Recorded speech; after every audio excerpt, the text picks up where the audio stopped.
This quest has got me shaking, like legitimately. Hands sweating. I'm literally shaking.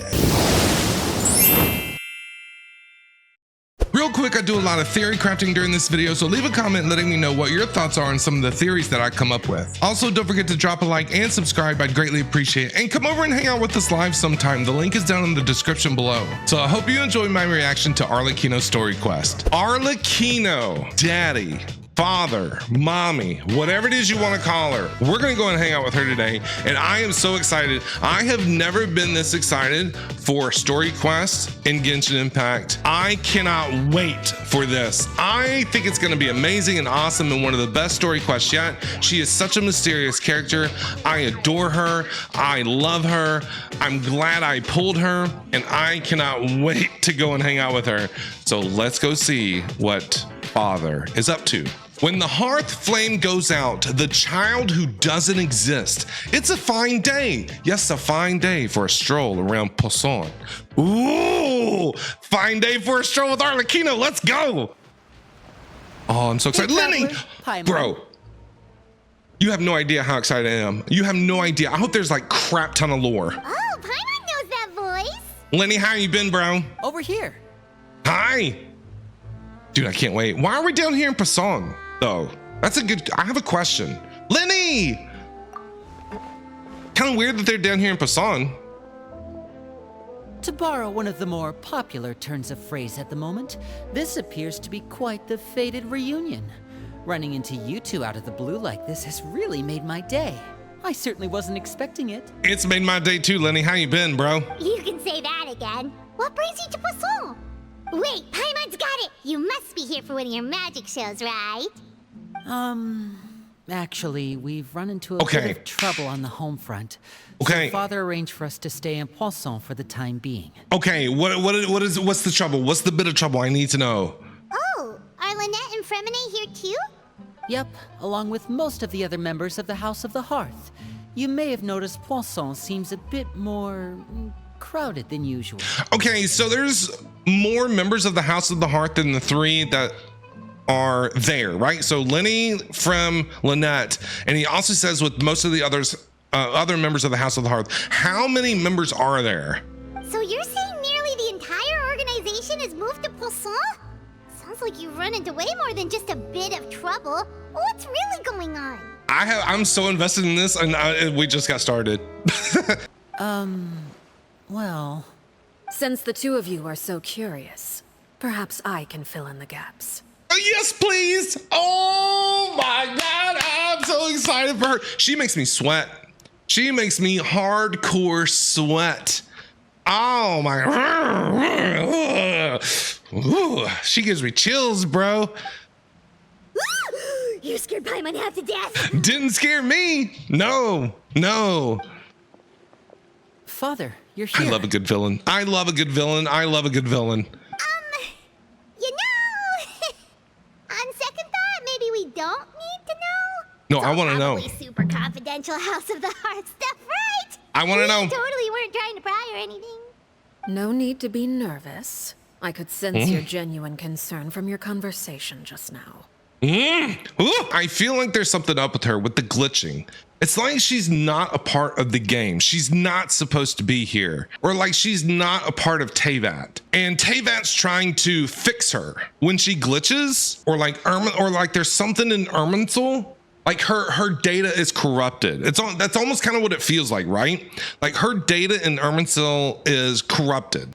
Of course. I can also understand your confusion. Sending so many Fatui here to Poisson, it's only natural that some might suspect an ulterior motive to be involved. I need like an autograph picture portrait of Arlecchino, like from her voice actor. Whoever that is, does her voice actor stream? I want to know. Well, we are a little curious. We still have our reservations about your organization. I'm curious. I understand. I want to join. I'm well aware you've had your fair share of confrontations with the Fatui in the past. Yes. And I can't exactly guarantee that we'll remain on good terms in the future. As for right now, however, I would say we have little reason to be at odds, wouldn't you agree? The House of the Hearth could stand to be more open with those who have worked so closely with us in the past. Can I join? As for the issue at hand, well, it hardly relates to any ulterior motive. To be frank, it all stems from a certain rumor circulating around the House of the Hearth. It's an internal matter. Rumor? What sort of rumor? Paimon sounds so nervous right now. A rumor that a certain phantom child is hiding away in the House of the Hearth. Phantom child? Some sort of ghost story, maybe? I feel like I'm getting chills already. Ooh. A phantom child? Ooh, just hearing the name is giving Paimon the creeps. A spirit that should have long ceased to exist is lurking in the shadows of the House of the Hearth. Oh man, the house is haunted. So I decided to bring the children to Poisson before continuing to investigate the situation. I expect I should be able to track down the spirit fairly quickly. After that, it's just a matter of resolving the situation, if you will. It shouldn't be much trouble at all. Okay, what can we do to help? If you're curious, or if you Yes. still have some concerns, it might be advisable to stick around for a few days. I'm sure the children would be exceedingly pleased to welcome some visitors. Dude, she is so hot. So hot. Lenny, I'll leave you to entertain our guests. I have some matters to attend to. Of course, Father. Well, don't leave. Oh man, she makes me sweat, dude. Absolute sweat. I'm scared to death of her. I couldn't help but feel intimidated during the conversation with the knave. Now that she's gone, it feels like I can finally breathe. She is an intimidating character. And that's like the coolest part about it. But she does it in such a calm and steady way that it scares you. Like like when she's stressed out, she just explains things in such a way to where it's like scary to think that she can stay so calm and collected in a situation like that. It's crazy. She also suggests that we can stick around for a few days, but why? It has long been a dream of mine to invite you to our home Let's and go. introduce you to my other siblings. Let's go. You're quite well known in the organization already. I want to join. A lot of people have been talking about you, especially after everything with the prophecy. If you're willing, why don't you stay a while and have a little chat with us? Okay, yes. All right. We don't have anything else to do right now anyway. But let's be clear, we're just gonna be there as guests, okay? Don't get any funny. Oh, wait a second. For your guests, that probably means we'll be treated to lots of yummy food, right? Really, Paimon? Food? That's all you're worried about right now? Of course. During our stay in Poisson, we've been helping out the locals with some fishing. We bring in quite the bounty every day. In fact, today is the perfect chance for me to show you what I can do in the kitchen. Ooh, Lenny's gonna cook for us. Let's go. I'll take you to where we're staying. Let's go. Oh, I'm so excited. I'm so excited. When the hearth flame goes out.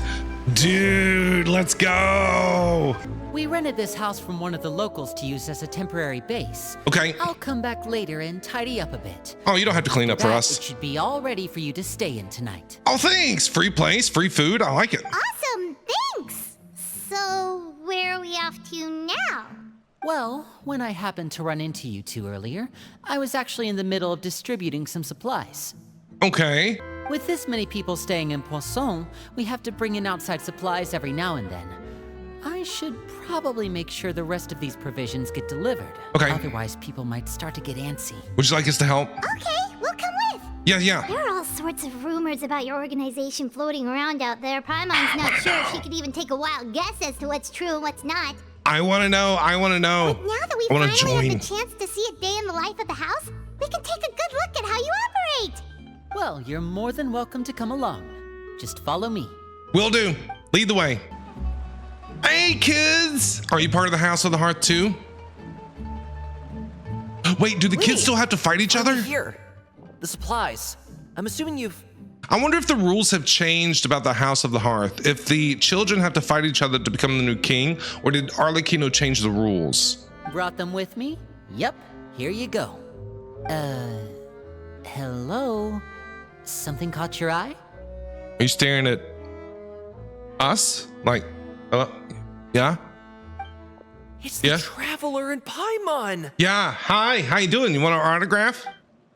No way! Oh, hey kids, hi, how are you doing? Yeah. Come here, everyone! Hurry! The Traveler and Paimon are here! It's like we're Harry Potter or something. Man, we are famous. One at a time, please. Don't crowd around them all at once. We don't want to scare off our guests now, do we? Oh, it's all right. Gotta say, Paimon didn't realize we were this famous. Yeah, apparently we are. I mean, do I gotta go through our accomplishments again, Paimon? It's a long list. Of course! Father and Linny have told us so much about you. Okay, what is Father said Father about told us? us about how you helped Linny. According to her, you're a trustworthy friend. And as far as she's concerned, that's pretty much the highest compliment we've ever heard her give. As you can imagine, everyone's been very curious about you.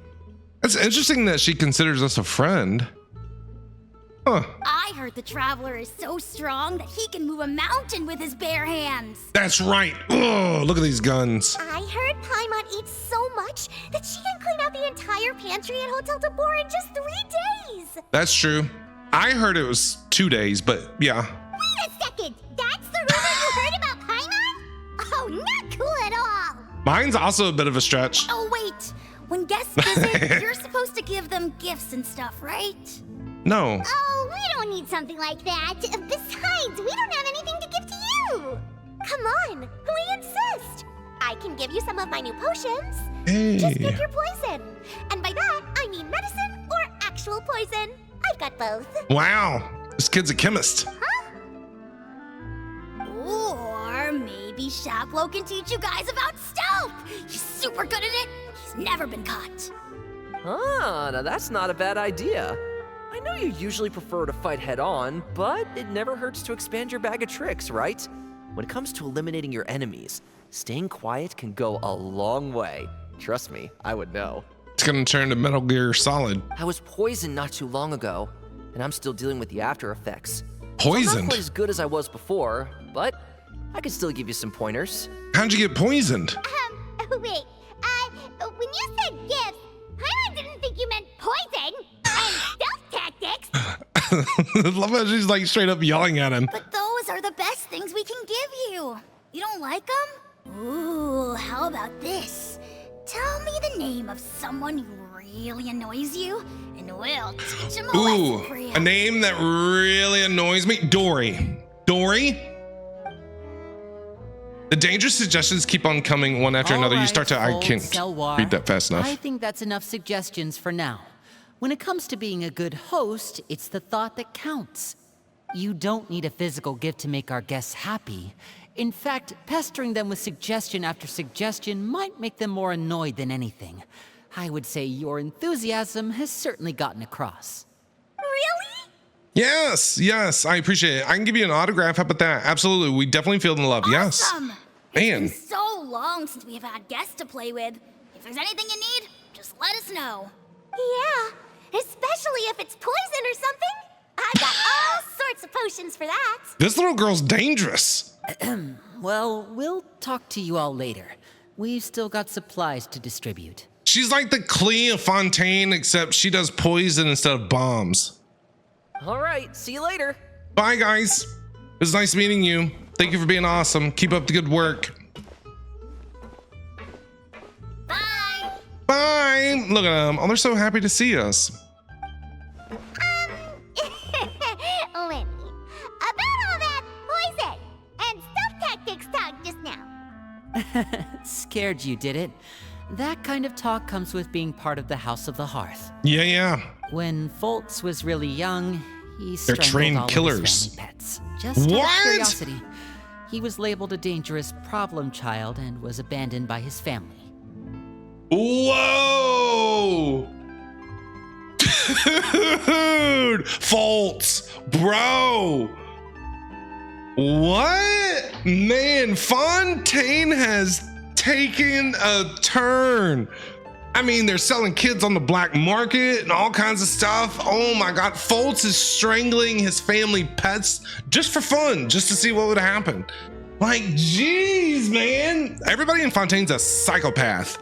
Elwar has an unnatural obsession with potions. Father has forbidden her from trying all the different concoctions she comes up with, but she still tries to test them in secret.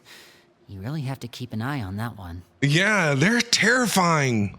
Can you imagine? Jeez. Chaplot is around my age. While I'm mainly responsible for collecting intelligence, he handles surveillance. He's very passionate about his work and has no reservations about taking on some very difficult missions. Okay. I know you two probably aren't used to that kind of talk, but I can promise you they only had the best of intentions. Things like stealth tactics and developing different poisons, they really mean a lot to them. They were just trying to share the best of what they could offer, that's all. Whoever gifted me those, thank you again. Bro, those kids are psychopaths. Filial, supplies are here. Hey, what's up, guys? Thanks. And who are these two? Outsiders? Wait, how come everybody else knows us, but you two don't? Allow me to introduce you. This is the Traveler and Paimon. Hey, how's it going? Oh, you're the famous duo I've been hearing so much about. Yeah, we're famous. It's nice to meet you. I heard you've traveled to all sorts of places. Is that true? Of course! We're making our way all across to that! Yeah. We don't know why, but we are. Oh, good for you. You must be pretty familiar with Fontaine by now, then. Have you seen the new opera that started running recently? I think it's called... The 4,000 Thieves? 4,000 Thieves. Oh, this is the first we've heard of it. Yeah. It seems like it's going to be fantastic. From what I've been able to tell from the posters, anyway. You should definitely check it out if you have the time. Okay. Oh, and there's The Blind Maiden, too. That one is supposed to have audience interaction. Seems pretty interesting. Is Farina directing these or what? As you spend more time talking about the popular culture, atmosphere becomes more and more After this relaxed. mission is over, Blah, blah. I think I'll go get a manicure. Ooh. Maybe I should dye my hair. Wonder how much it'll cost. Man, what is going on? Is it just Paimon, or do these two seem much easier to get along with than the others? Yeah, they seem Looks like normal. The House of the Hearth has some normal members after all. Yeah, normal. I heard that. Okay, what is their thing though? What is their thing? She might be into like knife throwing. Okay, you know what I mean? She might be like a, ninja stars or whatever. And he might be a sniper. We don't know. Oops. I'm guessing you're referring to Foltz and the others? Yeah. Yeah, we're definitely not all like them.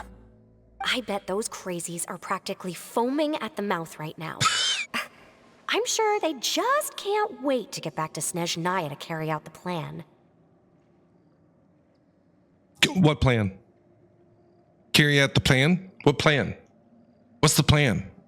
Can I get in on this plan? That's enough, Filial. No, it's not enough, Lenny. No, it's not. I have questions. Tell me the plan. I need to know the plan. What's the plan? What are we doing? Don't talk about family members behind their back, right? Whatever. Let's go. What's the plan? Are we planning in? Is this gonna be like Sumeru, follow the plan, where the traveler gets told the plan, but we don't get told the plan, and then the plan plays out, and then the plan is just planning, and then and then I'm shocked by the plan? Guess this is goodbye then. If you ever have some time, we should go see the opera together. Okay, you can tell me about the plan. Everybody's just gonna walk away. What is this thing that they're doing in Snezhnaya? I wonder what it is. Well, that's it for the supplies. We should probably head back as well. Okay. Is Lenny not gonna fill us in? Well, they didn't seem too happy with each other. Seems like there could be something more going on here. Obviously, Paimon, we should observe for now. It's better not to pry. Oh no, we're Right. observant. I want to pry. We're only here as guests after all. Oh, Lenny's getting super far ahead. Come on, let's catch up. All right, let's go. So, what do you think of the members you've met so far? Yeah, they definitely have personality. That is for sure. Well, Father is always encouraging us to be strong-willed and independent. So if there's one thing we've got, it's people who aren't afraid to speak their mind. Well, I should probably get cooking. Wanna join? Yes, we want to hear all the cooking. We want to hear all the cooking that you're going to give us. Of course! Then let's head out and... Fremine? Hey, What are bro! you doing here? How are you doing? Why are you just staring at a box? Are you okay? What is happening with these kids, man? Poisons and strangling pets, and Fremine's just literally got like his nose in a corner or something. Well... What are you staring at, dude? Remine, nice to see you again. You doing okay? You too. I heard you're here as guests of House of the Hearth. Yes. Welcome. What's up, dude? How you been? We were just going to make some food. Why don't you come along? I could use some help in the kitchen, and I seem to remember you mentioning you wanted to make seafood soup for the traveler in Paimon. That sounds good. Seafood soup. Seafood soup? Yes. Oh, Paimon is drooling already. Me too, because I'm hungry. Were you looking for something just now, Fremine? Maybe I can help. It's nothing. I just wanted to see if there were any extra supplies. Okay. Yeah, we've got some left over. What do you need? Some food and water. And some clean cloth, if possible. He's hungry. No problem. Give me a second here. Food, water... Wait a minute. What do you need all of those for? You're not on any missions as far as I'm aware, and you were just going to come eat with us. So what's this all about? Ooh, Brim's up to something. I thought I'd grab an extra portion because I get hungry at night. Could be because I'm growing, you know? I think he's lying. Fremine, you remember what I told you? You're not like me. Your lying skills still need some work. Yeah, he's not good at lying. Tell me what's going on. Is it really bad enough that you have to keep it from your own brother? Maybe it'll be better if we gave them some space. Yeah, it's private conversation, sounds like. Brim, what's going on, bro? This is the first time I've seen that kind of look on your face. Whatever happened, does it have something to do with Father? Ooh. Yes. Okay, what's going on with Father? Just follow me. Okay, yes. Let's go. You're back. Hi. And you've brought some friends with you this time. Yes, hi, how are you? Hello, my name's Linny. I grew up in the House of the Hearth. Hey. And you are? How's it going? Hi, Linny. I'm also a child of the House of the Hearth, just like you. I know you. I know you. You're the kid in the short. You're Arlecchino's friend. Are you the ghost? You're the fan. Oh, what was the kid's name? Oh, I can't remember her name. You can call me Claire. Clervy. Yes. Bro. Clairvy? It's nice to meet you. She's the Phantom. Does that name ring any bells, Linny? It does for me. No, not at all. That's not a name we have on our roster, I'm sure of it. We actually know something Lindy What doesn't. I'm not sure of, though, is how she managed to sneak in. We actually know something that Linny doesn't. Oh, dude. Oh, bro. Okay. She must be the phantom child Father's been searching for. Yes. From the looks of it, I'm guessing you were the one that found her, Fremine. You, haven't told Father, have you? No, I haven't told anyone. I've just been keeping her hidden. Oh, no. For how long? Oh, no. But see, we don't know. We don't know. The short kept it very vague when it came to her. We couldn't tell if Clervy unalived herself or if Arlecchino ended up having to kill her. It was like a very vague type thing. The way I saw it was Arlecchino ended up having to kill her. But I saw some comments say that they think that she did it to herself. But we don't actually know that. I think Arlecchino just had no choice. About half a month now. So ever since we got to Poisson, then, do you have any idea what you're doing? I know what I'm doing. Oh no, friend's in trouble. Really? Because He's from gonna where get I'm grounded. standing, it looks like you're hiding the very person Father has been trying to find. If Father finds out about this, everyone involved is going to be punished. Ooh. You know the rules of the house, Fremine. I know you do. Father doesn't tolerate any form of betrayal. So why are you doing this? I've thought it through, and I just can't hand her over like that. Oh, Frem's in trouble. Linny, don't you remember last year? Sheplo nearly died after getting poisoned during that one mission. He wasn't able to get back before the poison started taking effect, and not a single person was there to help him. Ooh, man, this is getting deep. What is she doing over here? That night, while I was sleeping, I heard a voice telling me to go save him. I opened my eyes, but I couldn't find the source of the voice. I thought maybe I was just hearing things, but I went to look for him anyway. Luckily, I got there with enough time to save his life. Whose voice did you hear? That feeling of being haunted, of hearing voices. It's happened many times in the House of the Hearth. I'm sure you've noticed. So is he saying that she's the voice? Clervy is the voice that he's hearing? Who is she talking to over here? Imaginary friend or something? So what you're saying is, that was her? She was the one who spoke to you that night? Unless there are other spirits roaming around the House of the Hearth, I don't think there's any other possibility. But I don't understand why Arlecchino would get mad about Clervy, because they were friends, right? Clervy, during the anime short, Clervy was like her friend, like her best friend, looked after her, laughed with her, talked to her, things like that. So why would Arlecchino be mad about Clervy being the phantom ghost in the house? If Clervy were our enemy, it wouldn't matter whether she was a spirit or an actual child. I would have acted without a second thought, because that's what Father ordered us to do. But I guess they don't know that. They don't know Arlecchino's past about Clervy, right? And Arlecchino doesn't know that Clervy is the phantom ghost in the first place. So... But she's been living with us, helping us from the shadows all this time.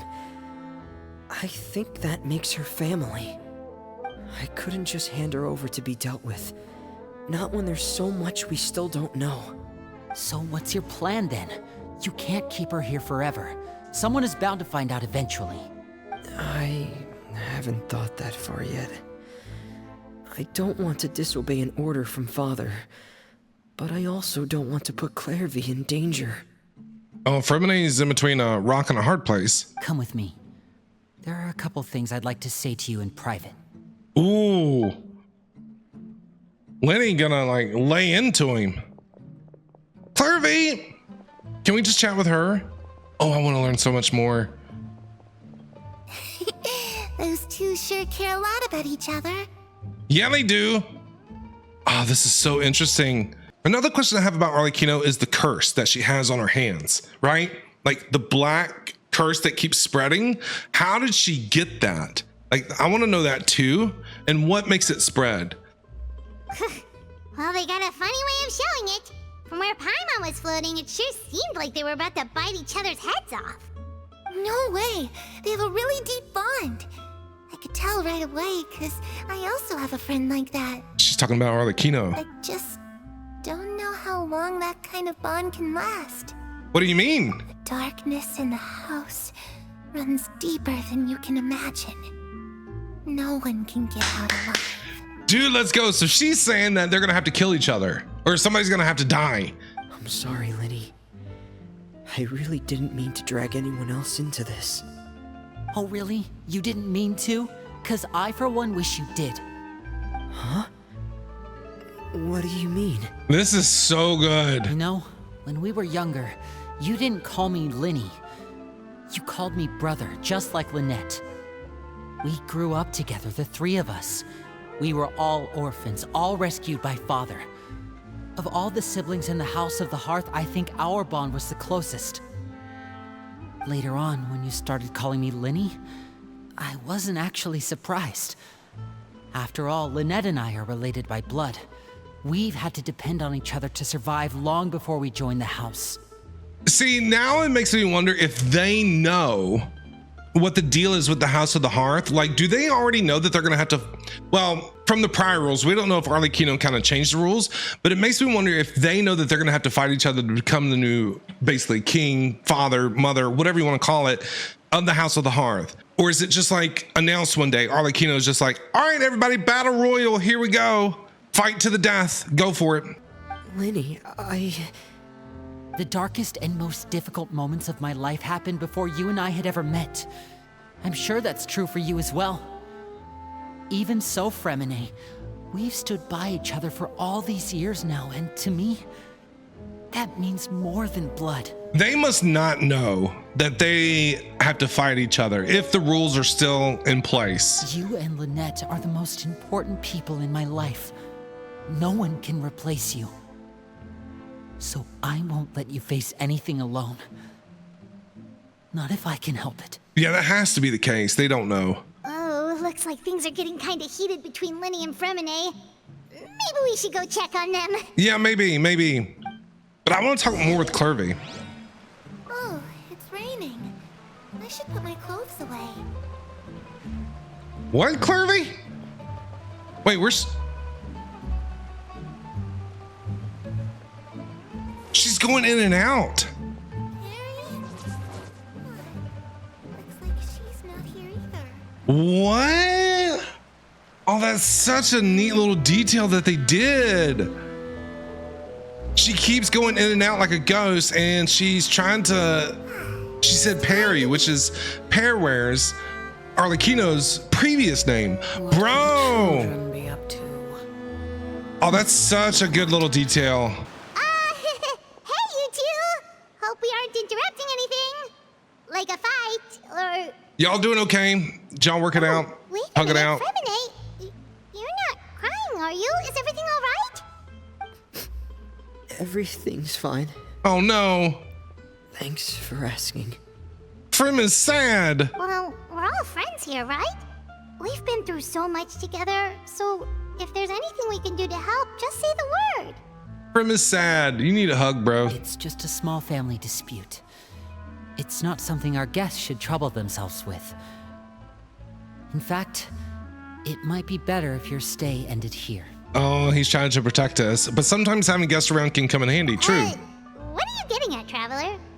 Maybe they need an outside perspective. When guests are around, families are often on their best behavior. And any disputes are less likely to escalate. That's what you're trying to say, isn't it? Yeah. I think it'll be better if we stick around, because I want to stick around. I want to know what is going on. Just... Thank you. I was really hoping to keep you out of it. But even if I could think of some other reason to turn you away, I'm not sure I could convince you. I know things could turn dangerous, so I promise you this. From now on, I'll protect you like my life depends on it. Thanks, Lenny. I appreciate you. Man, Lenny's such a good dude. Me too. And Frem. And Lynette. I love those three. Well, back to the matter at hand. Surprised we haven't seen her yet. If we don't plan on handing Clervy over to Father, then our only other option is to solve the mystery of her identity before Father is able to track her down.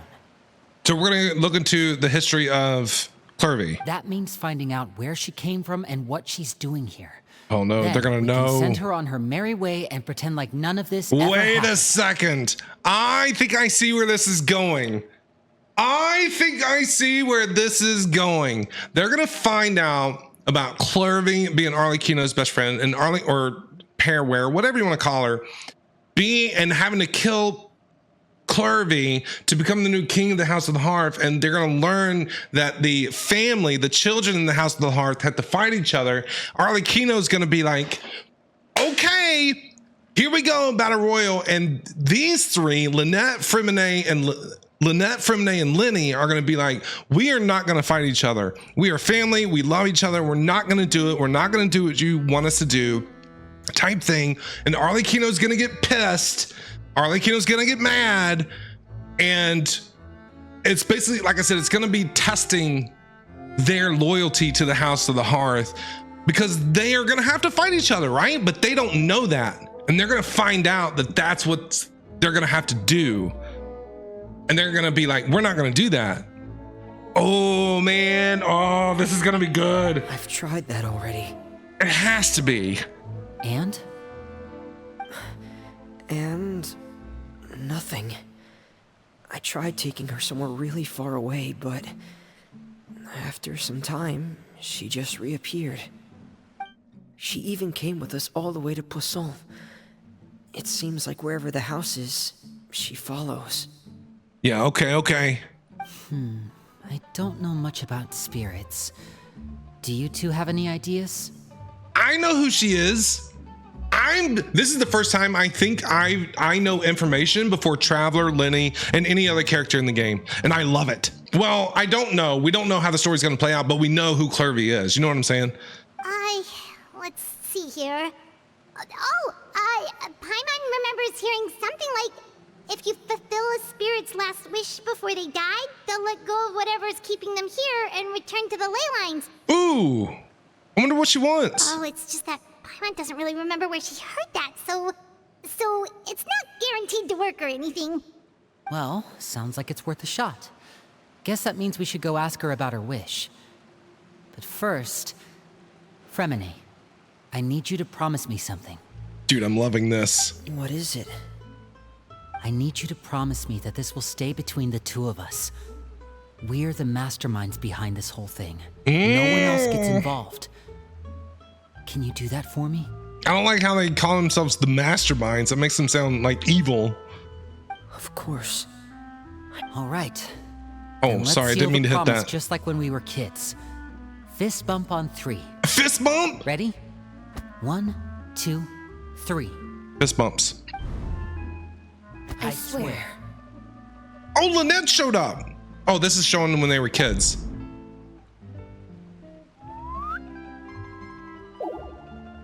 Are these like little baby from Lynette and Lenny? Whoa! Oh, she showed up out of nowhere. Where'd you come from? I thought they were doing like a flashback for a second. Lynette! You scared me. But what a surprise. Oh no, now she knows. What brings you here, dear sister? She's been listening in. Look at that face. She's pissed.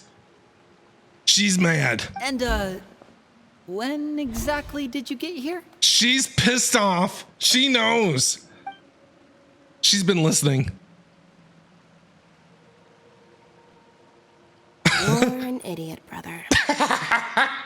Ah, the disappointment on her face. You're an idiot. And you too, Fremine. Wow, Lynette. You 3, Traveler. And you 4, Paimon. We didn't do nothing. What are you yelling at us for? What did we do? Wait, what did we do? That's what I said. What did we do? We didn't do anything. I've seen Clervy around the House of the Hearth before. I hadn't seen her in Poisson, so I figured she must not have come with us. So you've seen her But before, it turns too. out you were just hiding her.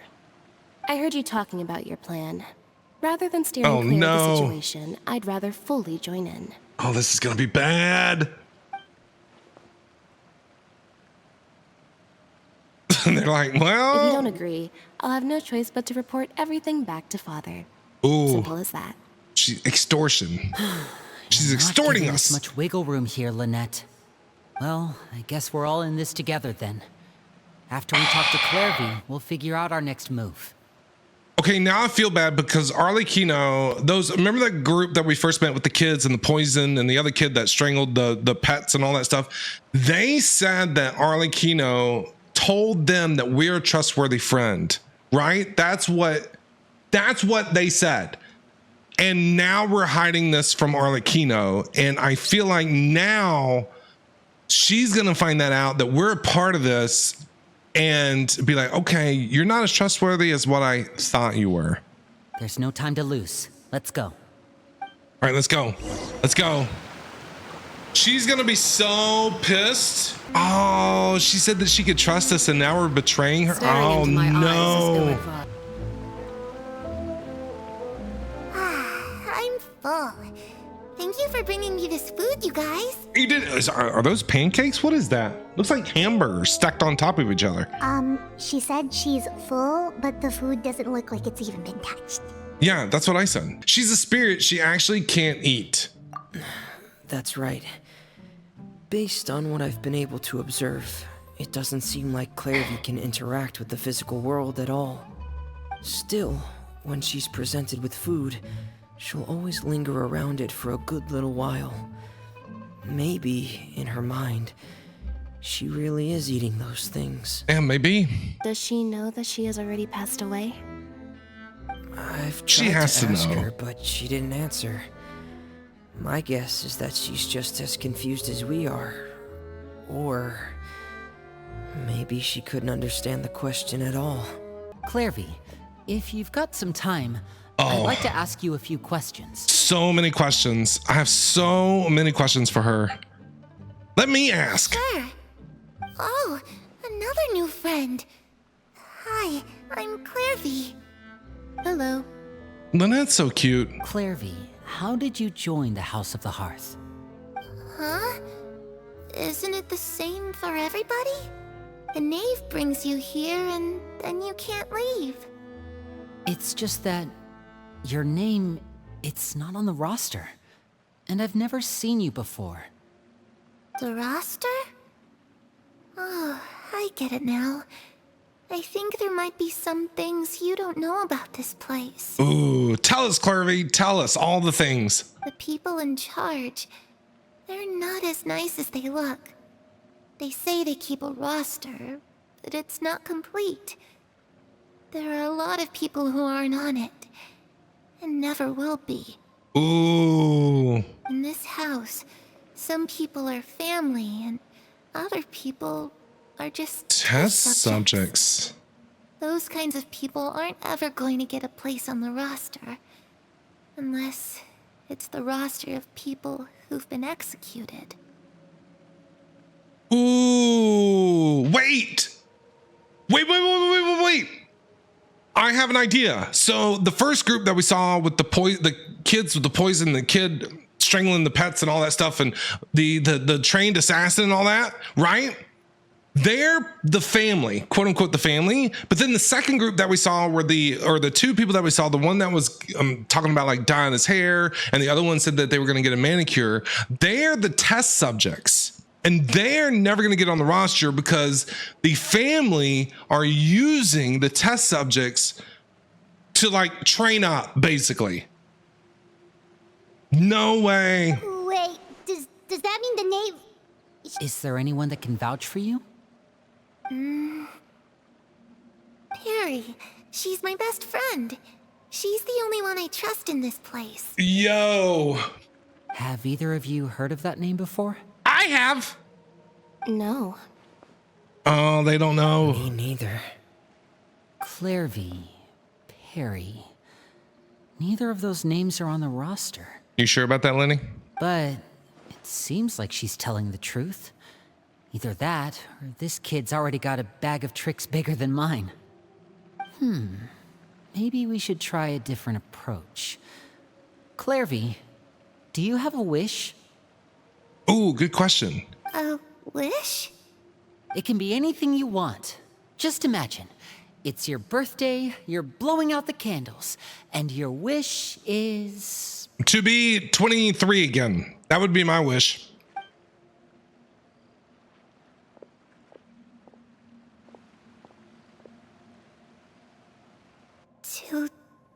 To go outside. Go outside. That's it? That's all you want? Well, can she leave the house? Well, she can leave. Technically, she can leave the House of the Hearth, but I guess she has to be with quote unquote family. Where the sun can find me. That's it? Well, that sounds easy enough. Yeah, Traveler's pondering. Me too. What does she mean? Darkness in the house runs deeper than you can imagine. No one can get out alive. What does she mean by that? Things can't be this simple. Okay, time to divide I know what and she conquer. means. Listen up. I've got a plan. But are they not allowed to leave the House of the Hearth ever? But Lenny and Frem and Lynette can. They've been in Fontaine. I'll try and find a way to use basic illusory magic to take Clairvy outside and bring her somewhere with sunlight. Maybe she means to not be part of the House of the Hearth anymore. Lynette, try and find the list of executions that Clairvy was talking about and see if her name is on it. Yes. Fremine. She's you gonna be stay on in it. Poisson. We can't be the only ones who've had run-ins with Clairvy. I need you to collect intel on everything she's said and done. Understood. I'll try my best. Oh, this is getting good. What about us? What should we do? Yeah. I really appreciate your willingness to help, but this is a family matter. I don't want to drag you in too deep. It's too risky. No. Drag us in. Let me think. Since Father considers you to be guests, maybe you could stick by her side for a little while. You don't need to do anything except keep up some nice, casual conversation. Ah, Paimon gets it. You want us to distract her. I do not want to betray Arlecchino. I don't. That is not a good idea. She called us trustworthy. I don't want to break her trust. How should we contact you? Oh, no. I'll give you a magic bird. If Father suspects something, That's cute. all you need to do is release it when she's not looking, and it'll alert me that something's wrong. Dude, this is not good. Of course, that's only as a last resort. If Father doesn't seem to notice us, there's no need to make contact. We'll reconvene here tonight after all's said and done. We're going behind her back. I don't like this. If the worst case scenario happens and we're discovered, just tell Father everything. We're not going to let our guests get punished for our own actions. That's where we draw the line. Be careful. She's going to find out. You too. Okay, this is where we part. Father should be at the beach nearby. Ooh, she's getting some sun. All right, let's go hang out with I really Perry, hope this goes Hairwear. well. No, it has to go well. That's the only way this can get resolved. Yep, they're going to find out about Clairvy and what's going on. Then they're going to start asking questions. Bro, this is amazing. No way. How is he here? Skirk threw him into like the black hole or whatever. How did he show up? Bro, he's everywhere. Is he like Dottore and has like his soul split in like 7 different, whatever? He's like Voldemort, like Dottore. What in the hell is going on? I have been saying for the longest time, I don't think we're going to see Tartaglia for a while. And here he is, showing up. No way. Dude, what are you doing here? No way, bro. And child. What are you doing here? Can you tell us what happened with Skirk? Does he tell us? Where did you go? Where did she throw you? I thought she was sending you back to Snezhnaya. But you just appear out of nowhere. Hey, aren't you supposed to be in Snezhnaya recuperating? What are you still doing in Fontaine? I am shocked. Oh, it's you two. I didn't expect to run into you here. What are you doing here, dude? I'm blown away right now. I was unconscious for quite a while after the fight in the Primordial Sea.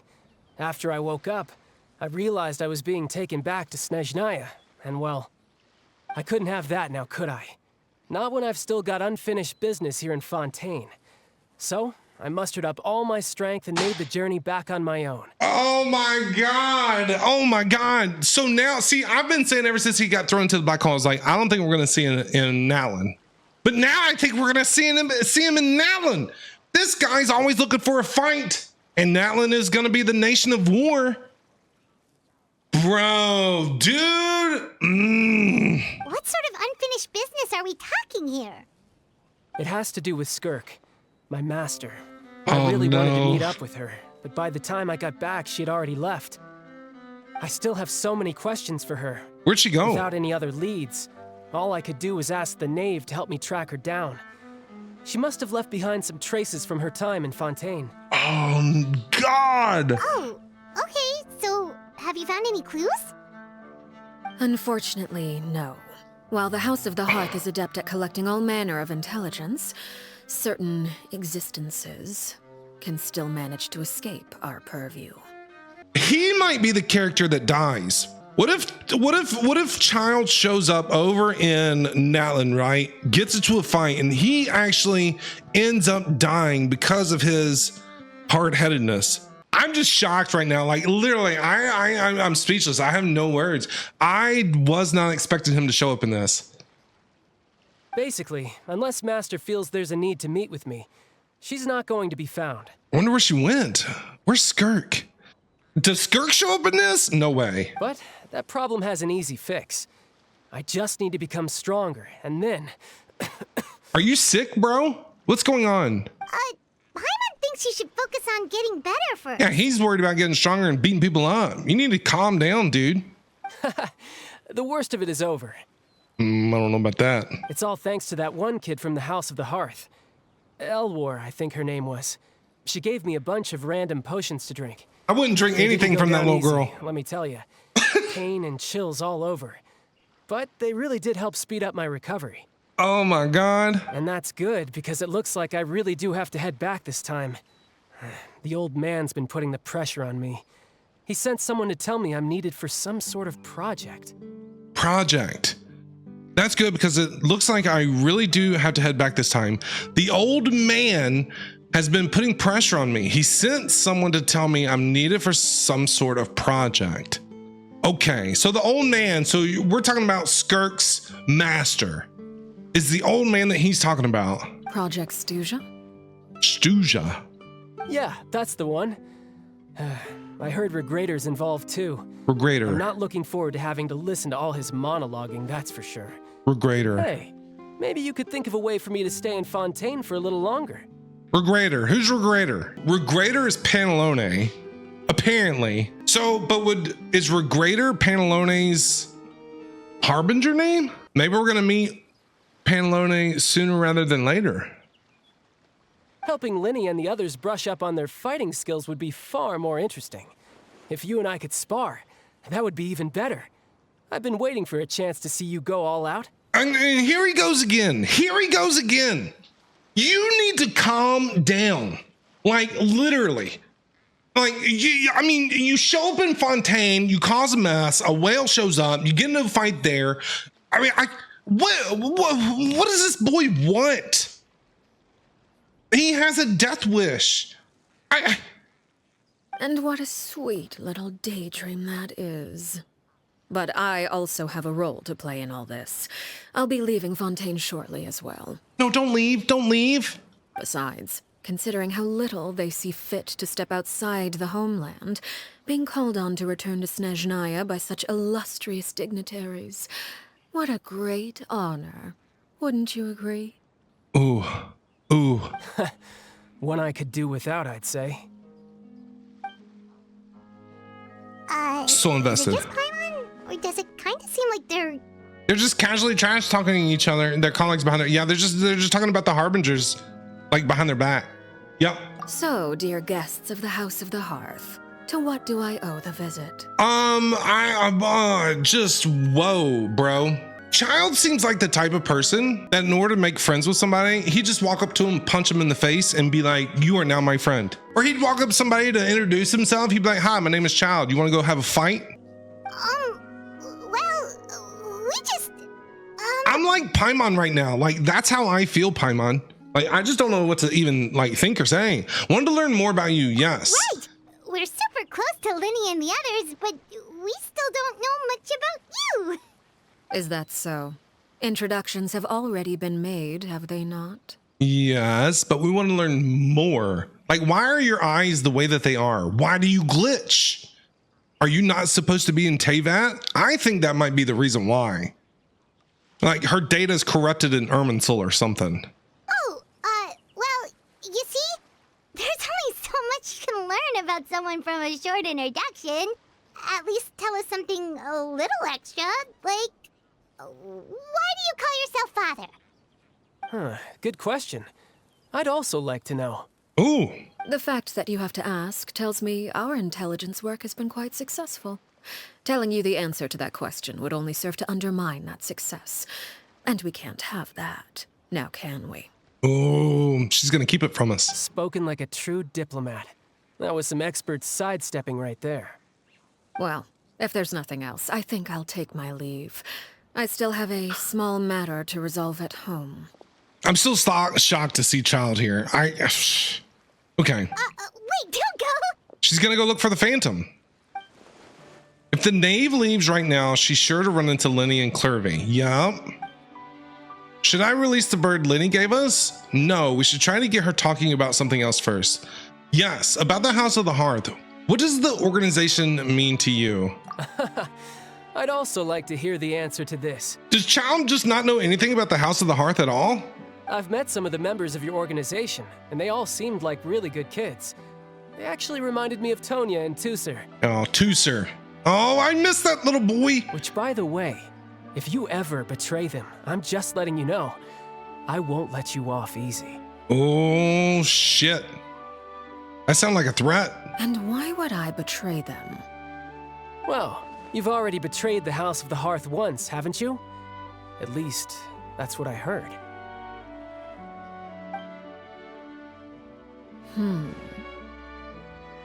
Oh, look at that look, though, bro. Woo! Okay, I admit. That's just what the old man told me. The rooster, I mean. The rooster? There's so much in this story quest. The knave betrayed the House of the Hearth. So does that mean what Clervy said was true? Does the knave really treat her children like test subjects? The rooster is Punchinella, another harbinger. The short, oh, that guy with the glasses? The guy with the glasses and the big nose and the mustache, right? Oh, wait, did you really do something bad to those kids? Never mind what I've done. I'm more She's not gonna curious say. as to what the mighty rooster had to say. Care to enlighten me? Okay, Rooster, the short, fat one with the big mustache and the big nose and the glasses. Ah, well, nothing much. Just some stuff about you taking out many other members of the House of the Hearth, and even going so far to attack your own family.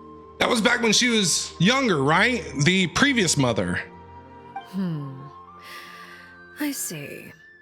Oh, based on your reaction, I'm guessing it's all a bunch of lies. Is it though? Hardly. I don't appreciate his particular turns of phrase, but I suppose he didn't say anything untrue. Ooh. Although it would be more accurate to say that there is a certain level of prejudice involved, but I don't intend to clear that up just yet. Prejudice has a funny way of concealing the real truth behind certain things, an attribute that I find to be quite advantageous. I love Arlecchino's voice so much.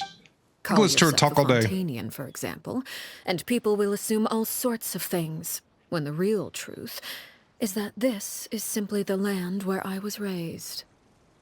So she's from, no. We don't know if she's from Fontaine. She was raised in Fontaine. We don't know exactly where she is from. Huh? You're not actually from Fontaine? But then why did you try to help out with the prophecy and everything? I was trying to protect the children born in Fontaine. Claiming that I myself was a Fontanian simply made it easier to operate. People would hardly suspect a fellow Fontanian of having any ulterior motives. Who wouldn't want to save their homeland after all? She's a manipulator, and the only reason why she wanted to protect the children born in Fontaine is so that maybe possibly she could get them to join the House of the Hearth. The primordial sea wouldn't have any effect on me, but it would have caused great harm to the House of the Hearth. Well, you wanted extra information, didn't you? Okay. There you go. I hope that satisfied your curiosity. Well, I'm not completely satisfied. I still have a lot of questions for you. So much for learning anything else about her betrayal. She probably only revealed that other secret in order to change the subject. It seems like she's trying to avoid talking about her past. Yes, she is. So, you stayed in Fontaine for the kids. I guess I was wrong to believe you'd betray them. Apologies. Looks like I was holding on to some prejudices myself. Good. Like I said, I like it when others have misconceptions of me. See, she likes to stay mysterious. Actually, while I was recuperating at the House of the Hearth, there was something else that really caught my attention. I heard that members always resolve disputes and arguments with a friendly spar, and the loser has to back down. That's right up his Seems alley. pretty cool if you ask me. Would also give them plenty of opportunities to hone their skills. Child, you want to join the House of the Hearth? You can fight anytime. Well, that's only a recent development. In the past, such spars weren't nearly so friendly. The losing party would lose everything, including their life. So she did change the rules, it seems like. Maybe she's from Conria. Could she be from Conria? They were that high stakes? Whew, at least that's not a thing anymore. Well, the current atmosphere's not half bad. I'm a bit jealous, actually. You've got so many She seems family worried. members around you, and you even get to live with them. The look on her face makes her seem like she's worried about something. Having a lot of family around means dealing with a considerable amount of bickering and scheming. Once Tonya and Tusar enter their rebellious phase, I'm sure you'll understand. Just imagine. Tusar becomes obsessed with plucking out strands from the rooster's mustache, and Tonya decides to dye her hair 42 different colors. Oh my god. She's straight up trolling him now. Okay. I get the picture. She's straight up trolling him. As the conversation shifts to the topic of Tonya and Tusar, child begins to share a story. Oh, god damn. It's the type of conversation that usually fall asleep, but you find yourself great with a child. See, they need to slow that would you down. look at the Genshin, time? I should probably get going. you need to fix that tax to where it needs to be click to see more. I don't care if it, I mean, it's ridiculous. You cannot expect people to read that fast. Would you look at the time? I should probably get going. Child, no. What are you going to do? You're going to go have a fight with somebody, probably. Traveler, Paimon, I'm not sure where our paths will cross next, but the next time we run into each other, we should definitely try and find some time to spar. Yeah, no, I don't know. It's okay, man. I have a feeling we're going to see you over in Nalin. I have a feeling we're going to see him again. He's everywhere. He's Mr. Worldwide. Again, maybe this is a conversation we can have when you look less like you're gonna keel over. Yeah, you don't want to fight us right now. All right. Well, thanks for everything, Arlecchino. No thanks necessary. You also played a part in obtaining the Gnosis. I would say we can call ourselves even. I like the sound of that.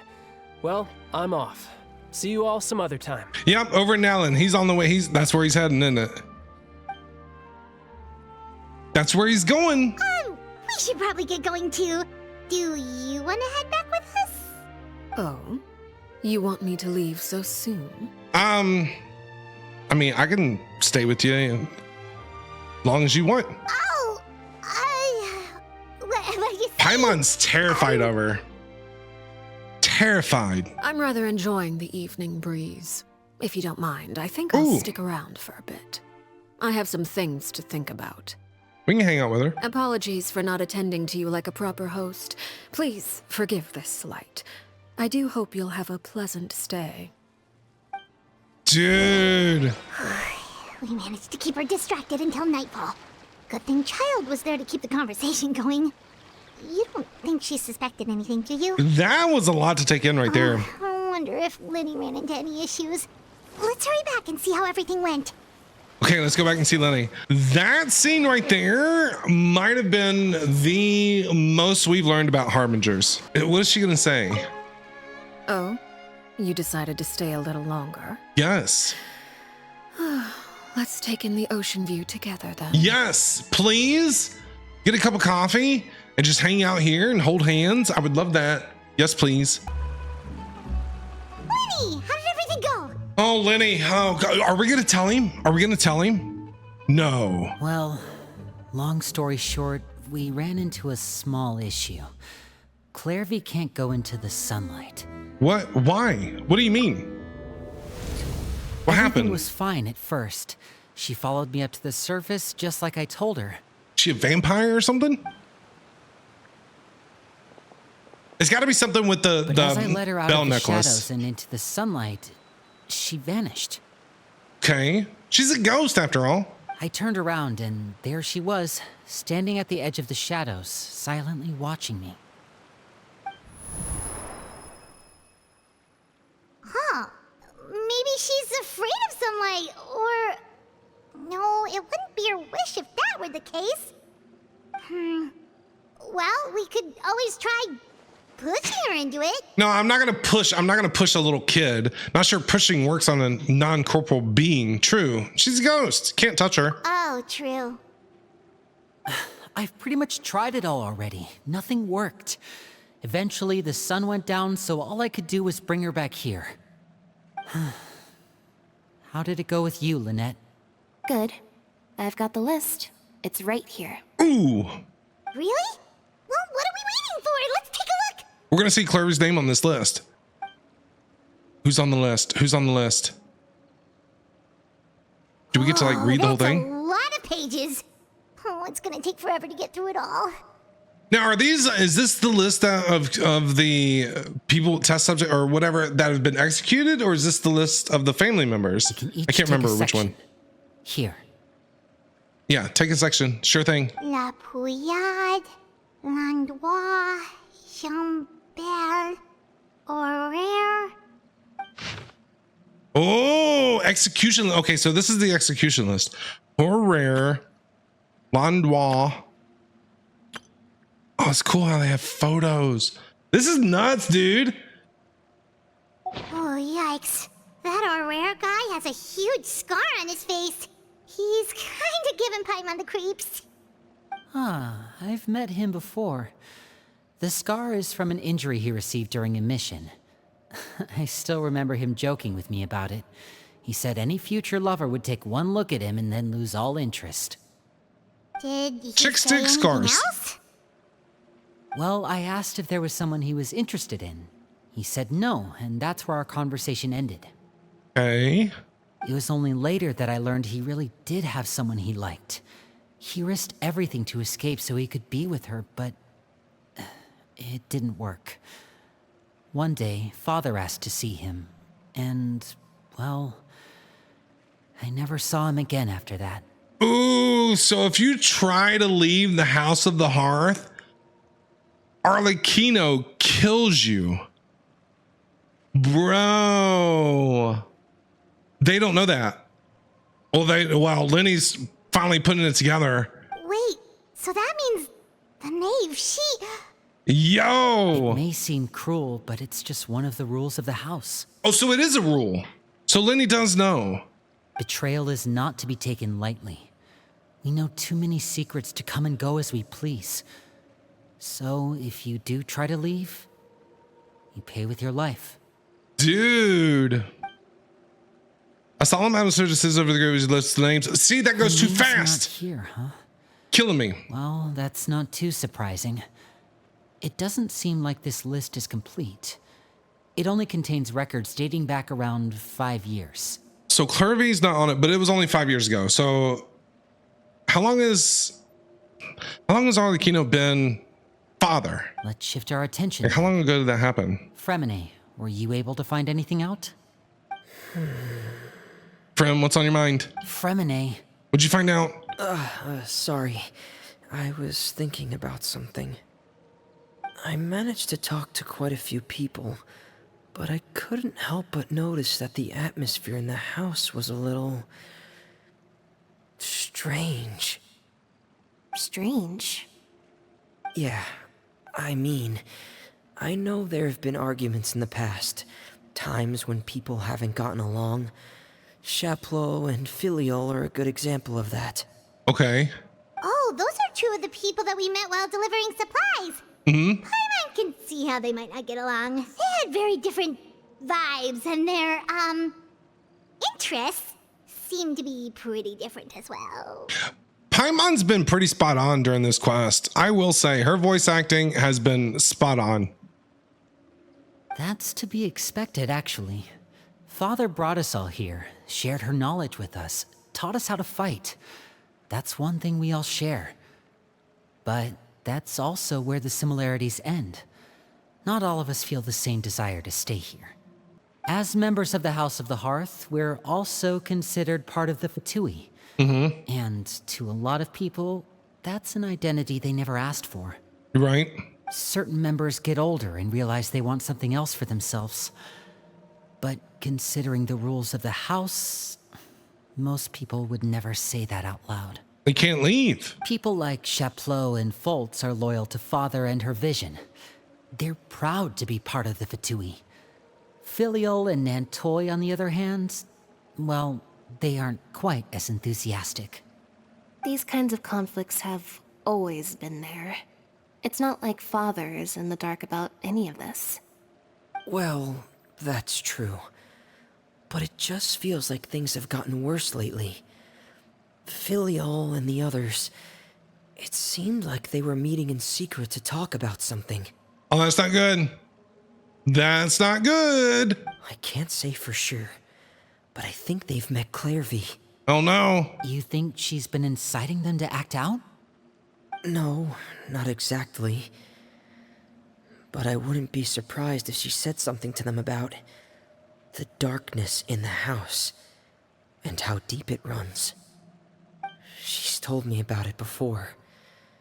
Experiments being run on children.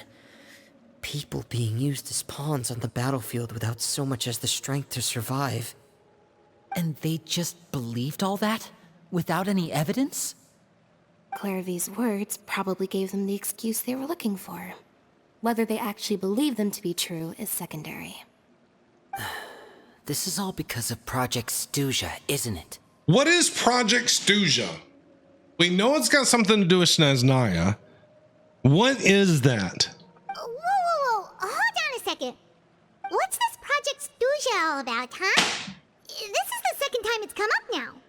Me and Paimon are so alike, it is ridiculous. Sorry, but I'm not sure of the details either. I only know what Father has told us, which is that it's something the Rooster and Regrator have been working on together. Apparently, it has to do with the Fatui's strategic plan for the future. So the old man and Pantalone. Okay. What is their strategic plan for the future? I want to know. Because the House of the Hearth was so successful in obtaining the Gnosis, we now have the honor of playing a key role in Project Stuja. Wait, but isn't that a good thing? Key role is just another way of saying dangerous role. To us, the whole thing is an inconvenience. Father thinks so too, but she's in no position to refuse. Their plan isn't exactly unreasonable, and they've been funneling the house a lot of funding. It's just that we'll lose a lot of members in the process. Participating in the plan, it's an honor in name only. What they're really trying to do is subdue us. The existence of an intelligence organization outside their control makes them feel uneasy. Looks like the Fatui are plotting something big. But given how little Lenny and the others seem to know about it, I probably won't be able to learn much. Yeah, and Arlecchino's probably not going to tell us.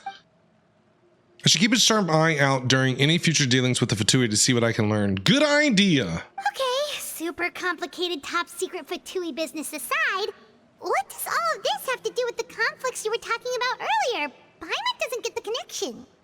External pressure has a way of exacerbating internal strife. You can't overlook the power of fear either. People are afraid of dying, and that fear is often the impetus for a lot of stupid decisions. I thought resolving the Clairvy situation would make everything go back to normal. No, it's not. It's going to make everything even worse. But it looks like things are more complicated than I thought. If we leave Filiol and the others to their own devices, sooner or later, Father will be forced to take action. Uh-huh. We can only focus on one situation at a time, brother. You're right. Even if we confront Filiol and the others, it won't do any good. It might even make matters worse. We should focus on Clairvy for now. I agree. Let those guys figure it out and do what they want to do, and then let Father deal with them however she wants to deal with them. Well, it's getting late. We should head back and get some rest. Dude. We'll try again first thing tomorrow. Lynette, you stick with me this time. Fremine, keep a close eye on Filiol and the others. Make sure they don't do anything they'll regret. Well, you know that they're gonna. Good work today, everyone. Have a good night, and I'll see you tomorrow. How are we supposed to sleep now with all this info? All right, here we go.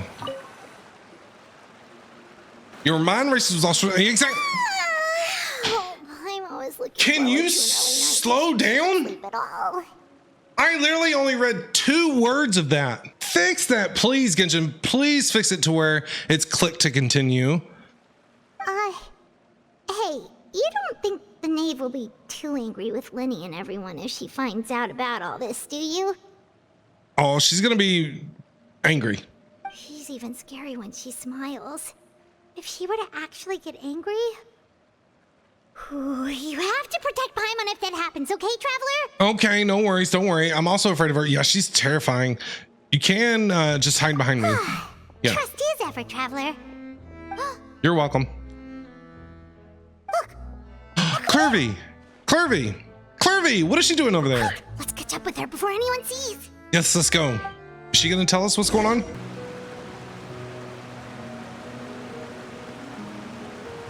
It's so pretty out here. Clarvy? So she's outside, but she can't be in the sunlight, but she can be out at night. Oh, sorry. Open the window while no one was looking. How? You're a ghost. How'd you touch it? Look how pretty the outside is. Window? There's nothing here. If only I could have more than this. You probably think I'm being silly, huh? All this hopeless resisting. It's better to dream of what I could have than try to make it a reality, right? Please, help us get on the same page here, Clarvy. We need you to tell us what you know. Can you do that? Sure. Although, after you hear all this, Ooh. I think you might regret that decision.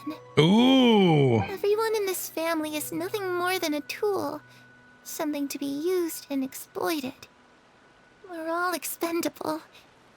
Including me. Okay, I kind of had that vibe where she's using the children for her own means. Yes. As long as you're useful, you get to stick around. Lose your value. You're handed over to the doctor, experimented on, and given a fate worse than death. I've seen it happen again and again, and I've had enough. No. So Arlecchino, well, this is before Arlecchino became father, right? So the previous knave would give kids over to the doctor, to Dottore. Shut up. She's not still doing that, is she? You're saying the knave did all that? The previous knave, like we've seen the short, so we know, but they don't know. It's just, that doesn't seem like something she would do.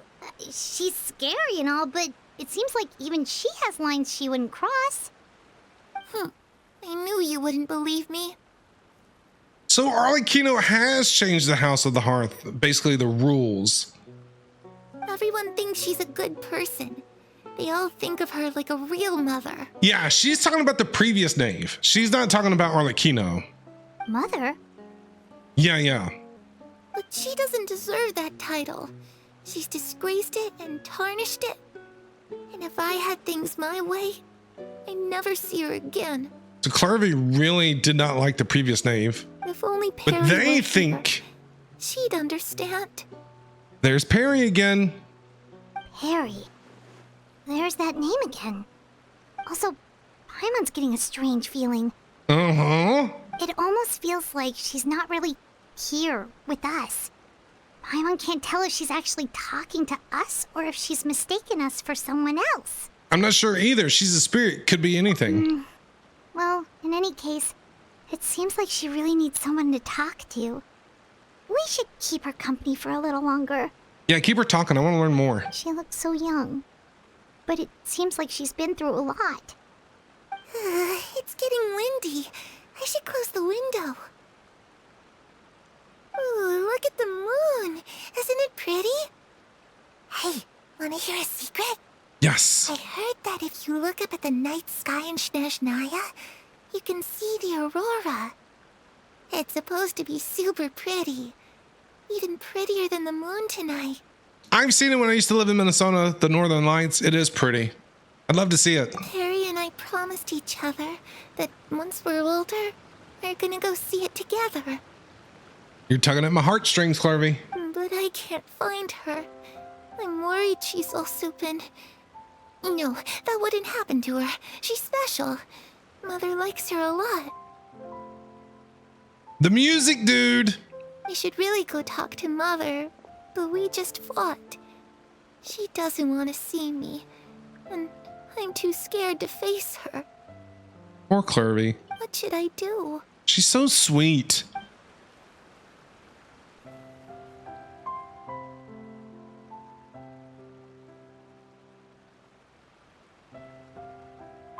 After some time, Clarvy seems to come back to herself. She gives a weak smile and leaves. Paimon really doesn't understand what's going on with her. Dude, she's whoever, man.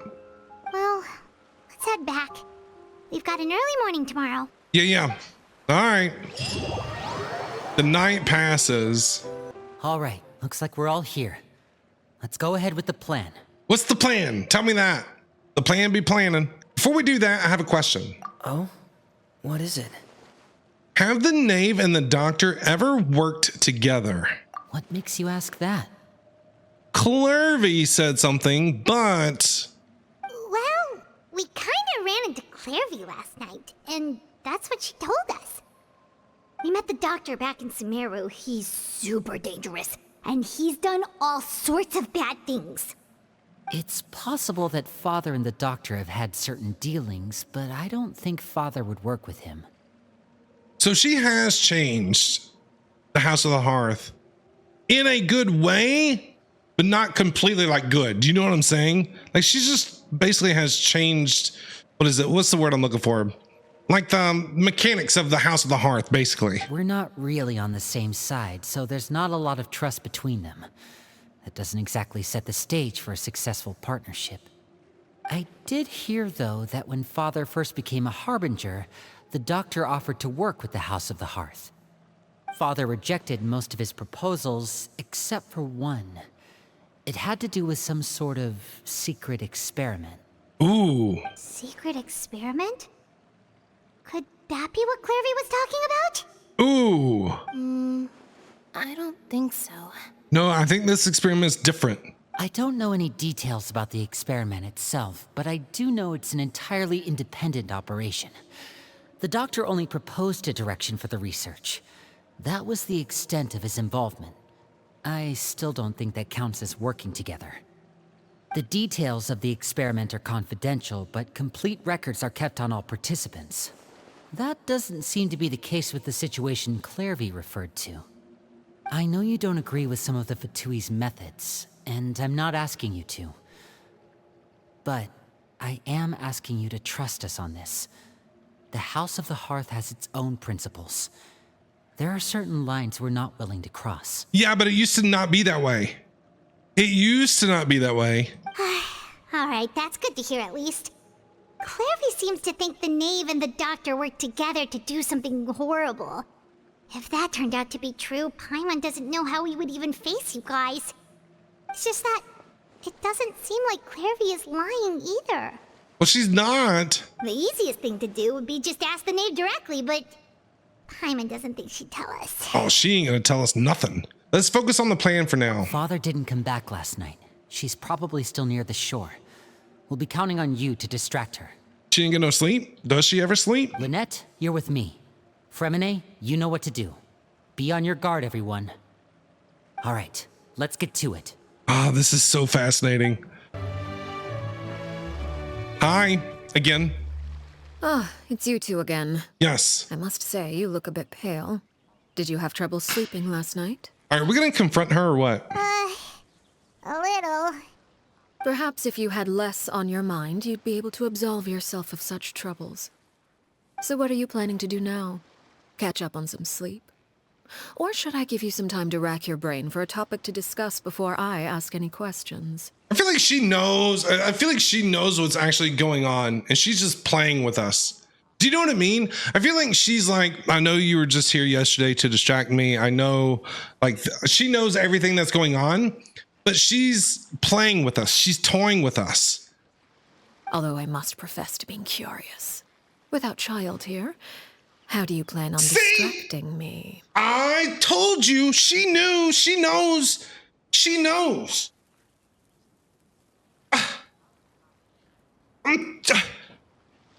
Us? Distract you? A good one. We were just here for a chat. That laugh by Paimon was top tier, man.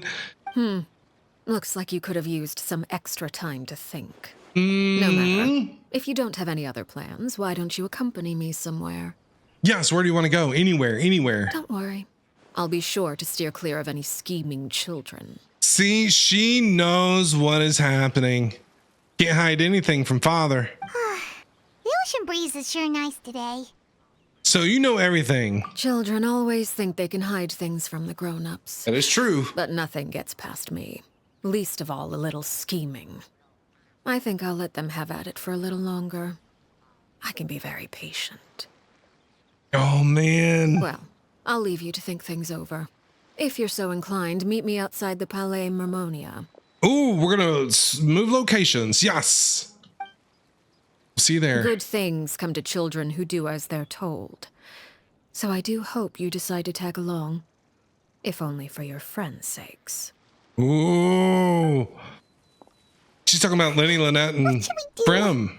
We're gonna go. We gotta go. We gotta do it. She clearly knows about everything we've been doing, and Paimon doesn't think it'd be a stretch to say she was threatening us just now. I'd say so. We should release the pigeon that Lenny gave us. Bro, she has called us trustworthy, and now we're betraying her. I don't like it. Oh, Lenny. Oh, no. What? Oh, God. Good idea. Hopefully he sees it in time. We're in trouble, Lenny. Well, we should probably head to the Palais Mermonia. Paimon doesn't want to find out what happens if we don't show up. Based on what the knave was saying just now, it sure didn't seem like it'd be anything good. It wouldn't be. We really don't have any other option. Guess all we can do is take it one step at a time. Okay, then we probably shouldn't keep her waiting. Seems like Lenny and the others are on thin ice, so let's do our best to not get them in any more trouble. Okay, whatever. Seeing as we still have some time before my meeting, we might as well enjoy some pleasant conversation while we wait. Okay, what do you want to talk about? Want to have some cake while we're at it too? I'm glad to see you get along with my children. Being surrounded by good companions is necessary for a child's development. You're not planning on doing anything to them, are you? I assume you're referring to Lenny, Lynette, and Fremine. Uh-huh. Although, there's that situation with Filial and Nentoy as well. She knows. Quite a few people have been acting out lately. But does she know that Clervy is the phantom ghost that's been around? She has to know that too. She's just not saying she knows. No matter. I'm not one to discriminate. All those who betray the house meet the same fate. There are no exceptions. Does that mean you're going to kill them? Oh, are you here to beg for their lives? I'm sorry to disappoint, but the rules of the house change for no one. In my organization, everyone is responsible for their own actions. But wow. Don't you care about them at all? They really respect you. They even call you father. You must feel something for them. Wow. Any organization in which feelings come before principles is one destined for ruin. The House of the Hearth is hardly an exception. You could say our principles are more stringent than most. Perhaps I can offer you this consolation at least. As our guests, you two will not be held accountable along with them. So is she planning? She's planning to kill them? There really is no way to solve this issue. So she's planning to kill everybody that's been scheming. I would imagine Lenny, Lynette, and Fremine will be able to keep their lives. Okay. As for Filial, Nentoy, and the others, I'm afraid there's little I can do. They can try to escape, but once you know our secrets, there's no getting out alive. Right. But that's awful. Dude. Ah, you seem concerned. Out of consideration for my guests, I suppose I could turn a blind eye for a little longer.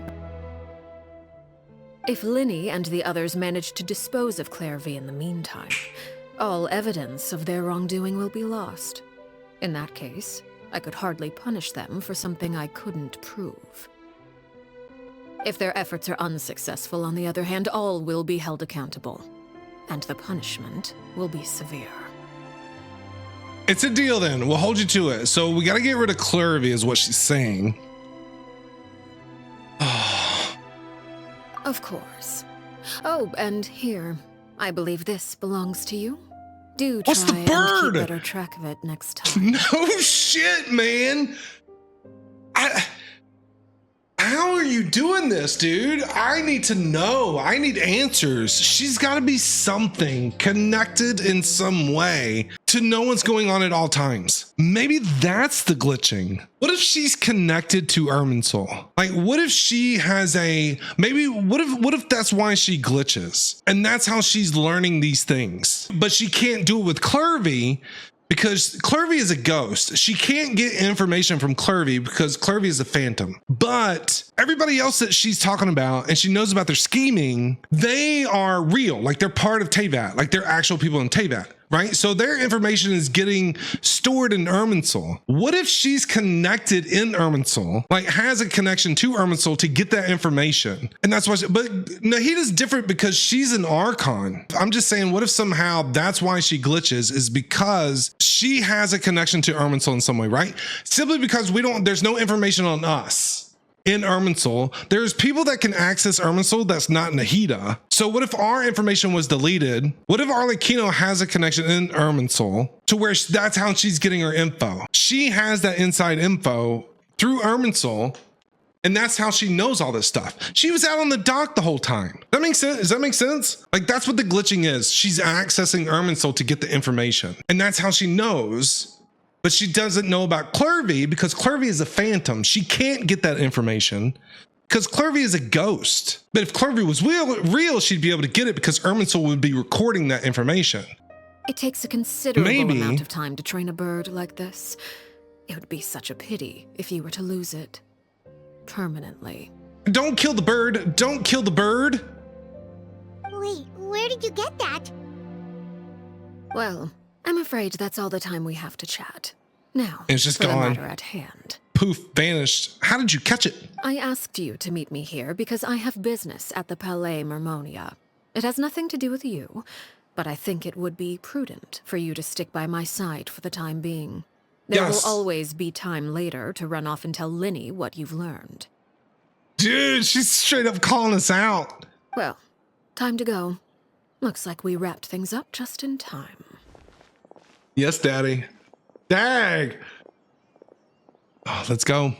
I seriously think somehow Arlecchino is plugged into Irminsul, and that's where she's getting the information from. But she can't see into the future because that data hasn't been recorded. But she can see data happening in real time. Maybe for the intelligence agent, maybe that's what they're using her for, right? Like that's where they're gathering their intelligence from. Is because see, she's accessing Irminsul right there.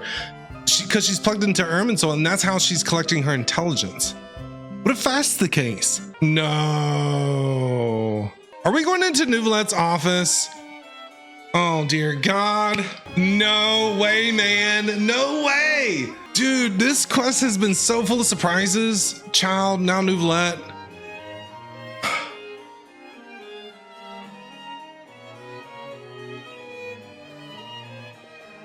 It's been a while, Monsieur Nouvelette. Oh my God. Oh my God. I must say, I wasn't expecting my meeting request to be approved quite so quickly. The Palais Mermonia operates with an efficiency worthy of admiration. It is only right that an esteemed diplomat such as yourself should be afforded the proper level of respect. Oh, good God. Where's Farina? I'm going to assume she's not coming. Although, if I may speak plainly, hope she's on vacation. I must confess that I did not anticipate we would have the occasion to meet again after presenting you with the Gnosis. I see you brought the Traveler and Paimon with you as well. If I may inquire as to the purpose of your visit. Oh, no. I'll be departing Fontaine shortly. There is, however, an outstanding matter that I would like to see resolved before I go. It requires a rather lengthy explanation, I'm afraid. So I took the liberty of explaining everything in this proposal. Please review it at your leisure, Monsieur Nouvelette. Do we get to see it? You're gonna keep it from us, aren't you? Two daddies in one room. Look at them.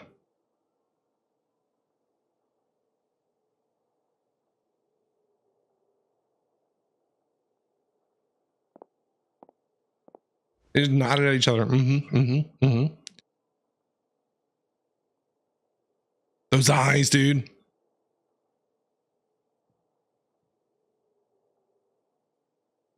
Bro, it's like we're back in the Archon quest again. I understand your request. However, at the risk of causing offense, I must admit that I fail to see why you would wish for such a thing. Oh, I can't wait to find out what this is. I heard you have a certain fondness for water tasting, Monsieur Nouvelette. He does. So allow me to use water as an analogy. A family is like a large body of water with countless rivers flowing in and out. As someone who watches over this system, I would hope that each river that flows from the source will eventually reach the ocean. Of course, objectively speaking, I know this is impossible.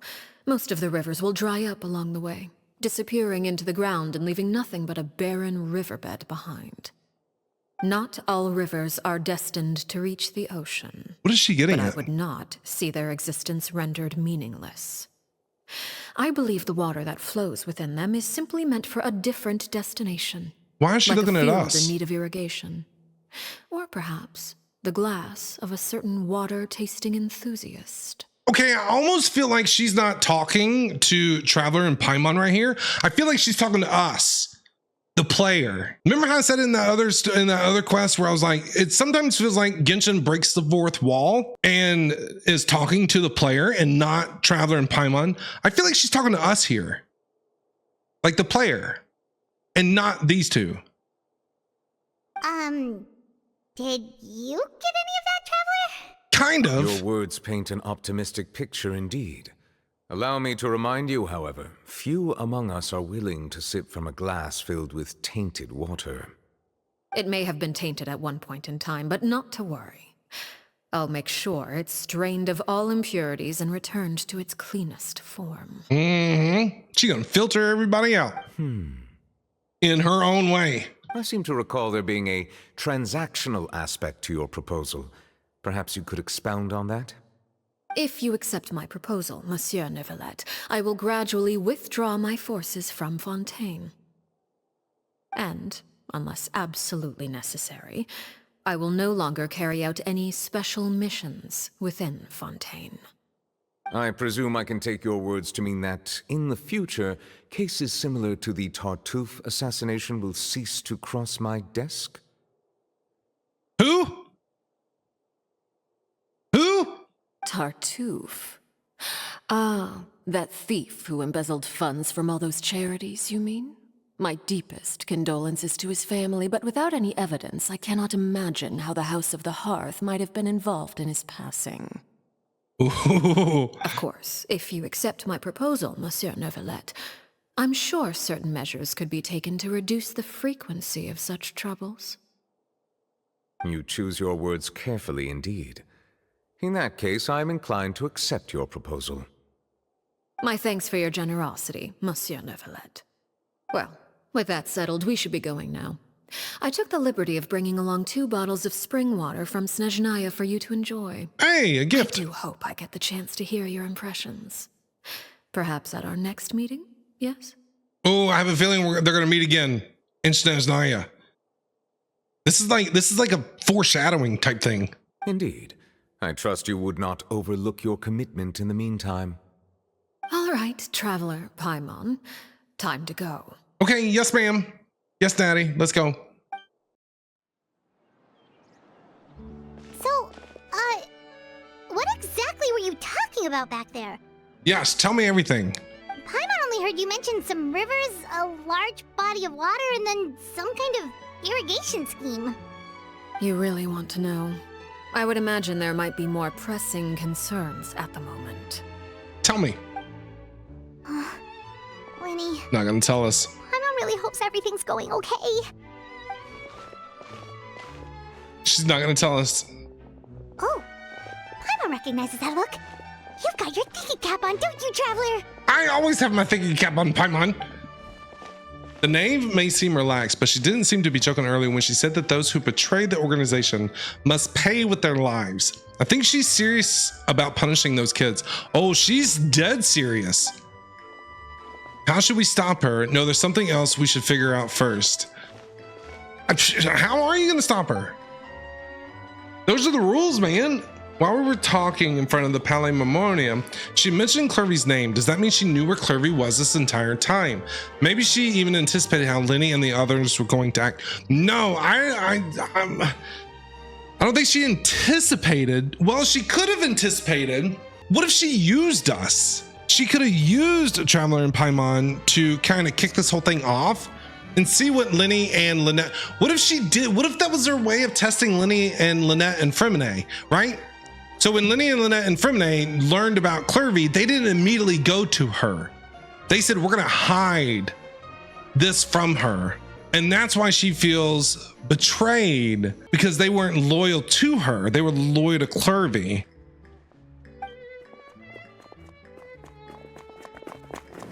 Oh God. What now? Who are you? Oh, shoot. Are you alright? I'm fine. Are you? Oh, jeez. I'm so sorry.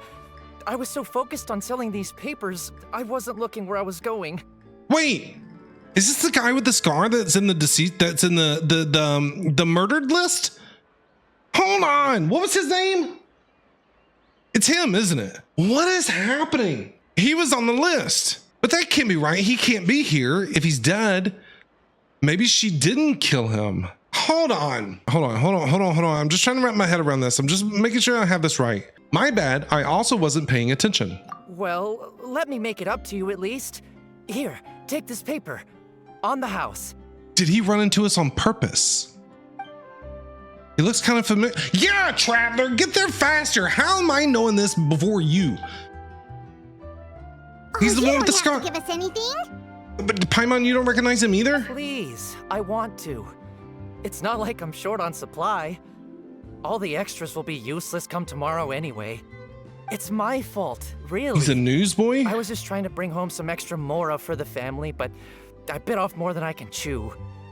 I haven't had many takers today, so I'm still swimming in papers. For the family. What's going on here? She should know him, though. Nothing much. I just ran into your friend here on accident. I should probably get going, actually, so...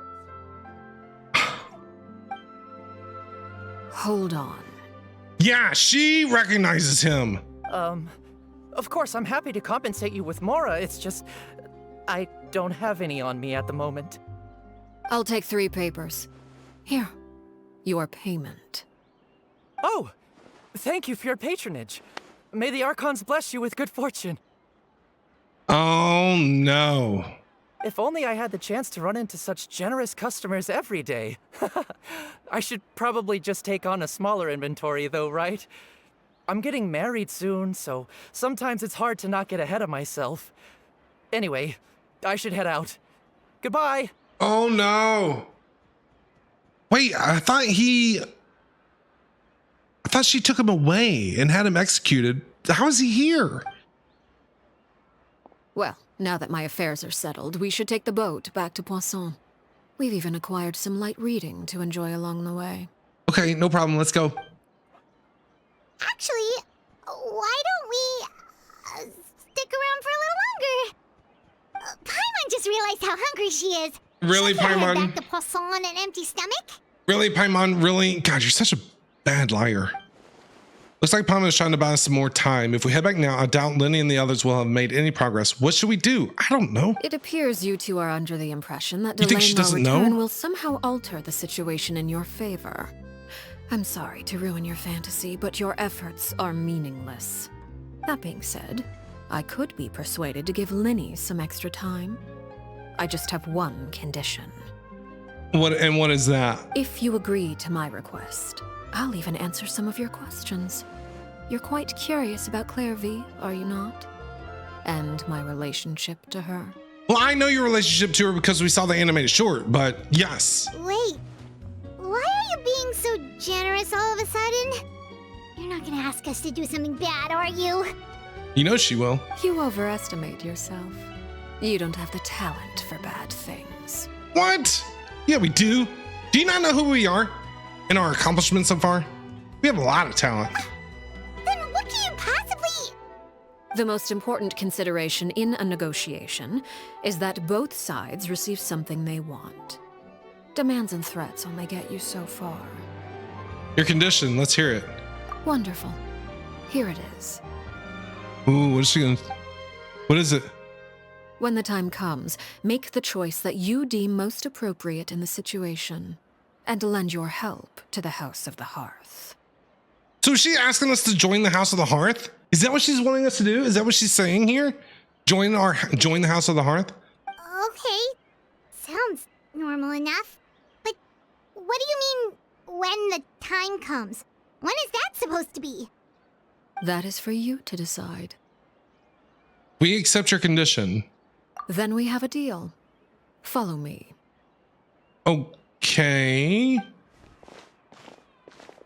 I'm blown away by this, dude. Like, wait, she recognized that guy, the Scar guy.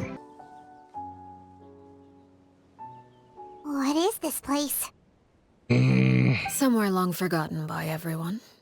It used to be a grand building. Now it's nothing more than a pile of rubble. No one comes here anymore, nor does anyone care about what once happened here. Although, this place does have something to do with the story I'm about to tell you. Story time with Arlecchino. It was before I became a harbinger, and before Linny and the others joined the House of the Hearth. Due to certain events, I first killed Clairvy and then her mother. And this is where it all happened. You were the one that killed Clairvy? Oh, so she officially has said that Clairvy did not kill herself. Arlecchino killed Clairvy. Why? Patience now. Allow me to explain Clairvy's side of the story first. I'll start from the beginning. Okay. Tell us everything. Clairvy was 6 years old when she was brought by her mother, Crucibina, to live in the House of the Hearth. From the outside, it seemed like a fairy tale. A thriving family made up of kind adults and friendly children. Crucibina was the knave at that time, and the House of the Hearth was under her control. She was Clairvy's mother by blood, but she was also the mother to all the children in the house. Ooh. Ooh, okay. So Clairvy was the actual knave's daughter. Clairvy was happy here. For a time. But she quickly realized that being part of this family wasn't a fairy tale at all. It was a kind of purgatory. Purgatory? Exactly. The House of the Hearth takes in war orphans from all over Tevat. But as for how to raise them, that depends entirely on the person in charge. Crucibina came up with a novel idea. She would teach the children to fight, force them to duel each other, and then crown as the king of the house the child who proved themselves most worthy of inheriting her title. It's difficult to estimate the number of children who died or were maimed in the process. There's little I can say about the ones who died.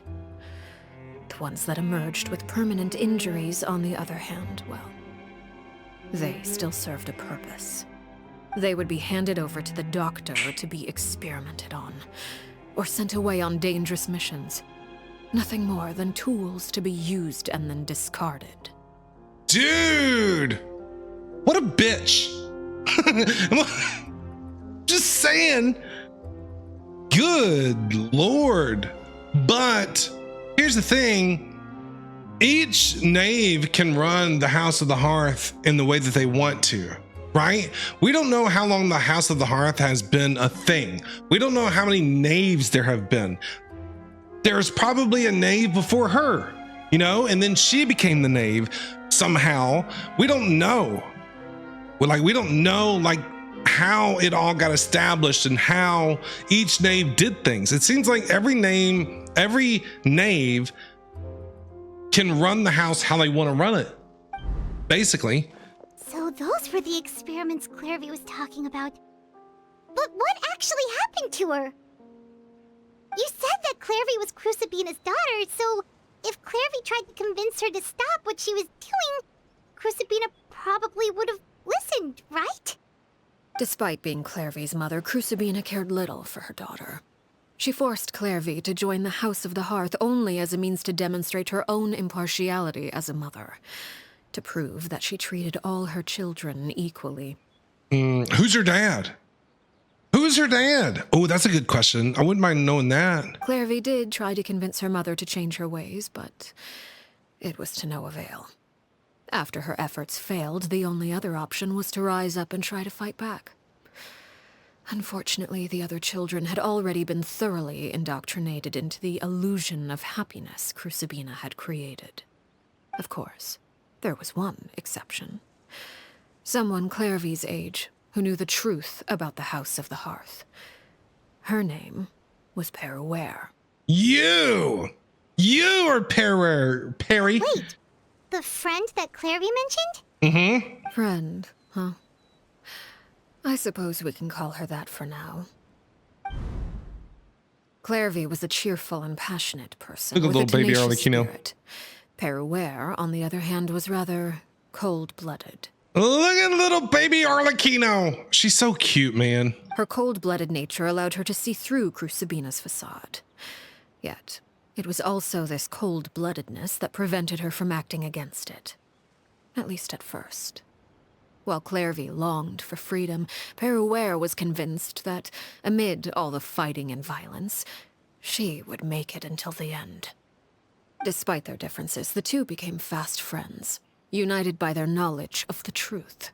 Clairvy told Peruere that she hoped to create a real family, where no one would be killed or sacrificed.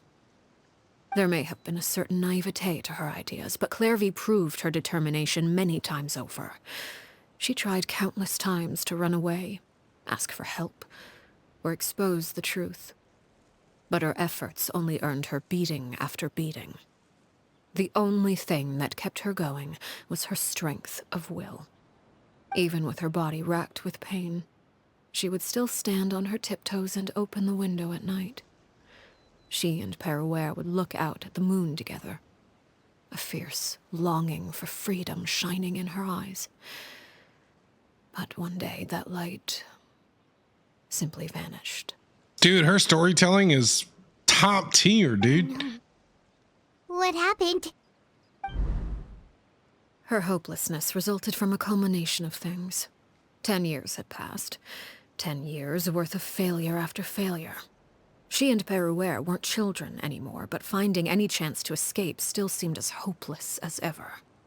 It was during this time that Peruere suggested a new plan. If escaping was out of the question, why not take down the very person sitting on top of this throne of lies? Mother herself. Clairvy rejected that proposal. She claimed that, as a famous harbinger, Crucibina possessed an unimaginable amount of power. Trying to kill her would have an incredibly low chance of success. Clairvy never gave another reason, but Peruere could see it written all over her face. Clairvy still thought of Crucibina as her mother. Killing her own flesh and blood was a line she couldn't bring herself to cross. And that's understandable. That's understandable. I get that. Okay. If she couldn't escape and fight back, then only one option remained. So that's why you killed her. Precisely. Death was the only way that she felt she could be free. So she asked Arlecchino to kill her, basically. It happened during a duel. When she arrived at the dueling ring that day, her partner turned out to be none other than Peruere. The very person that had stood by her side all those years. It was a fierce battle. But ultimately, Clairvy decided to let Peruere end her life. Okay, so Arlecchino did kill Clairvy, or Peruere did kill Clairvy, but Clairvy like accepted it. Like she was like, that's my only way out. Like I can't get out of here. I can't leave.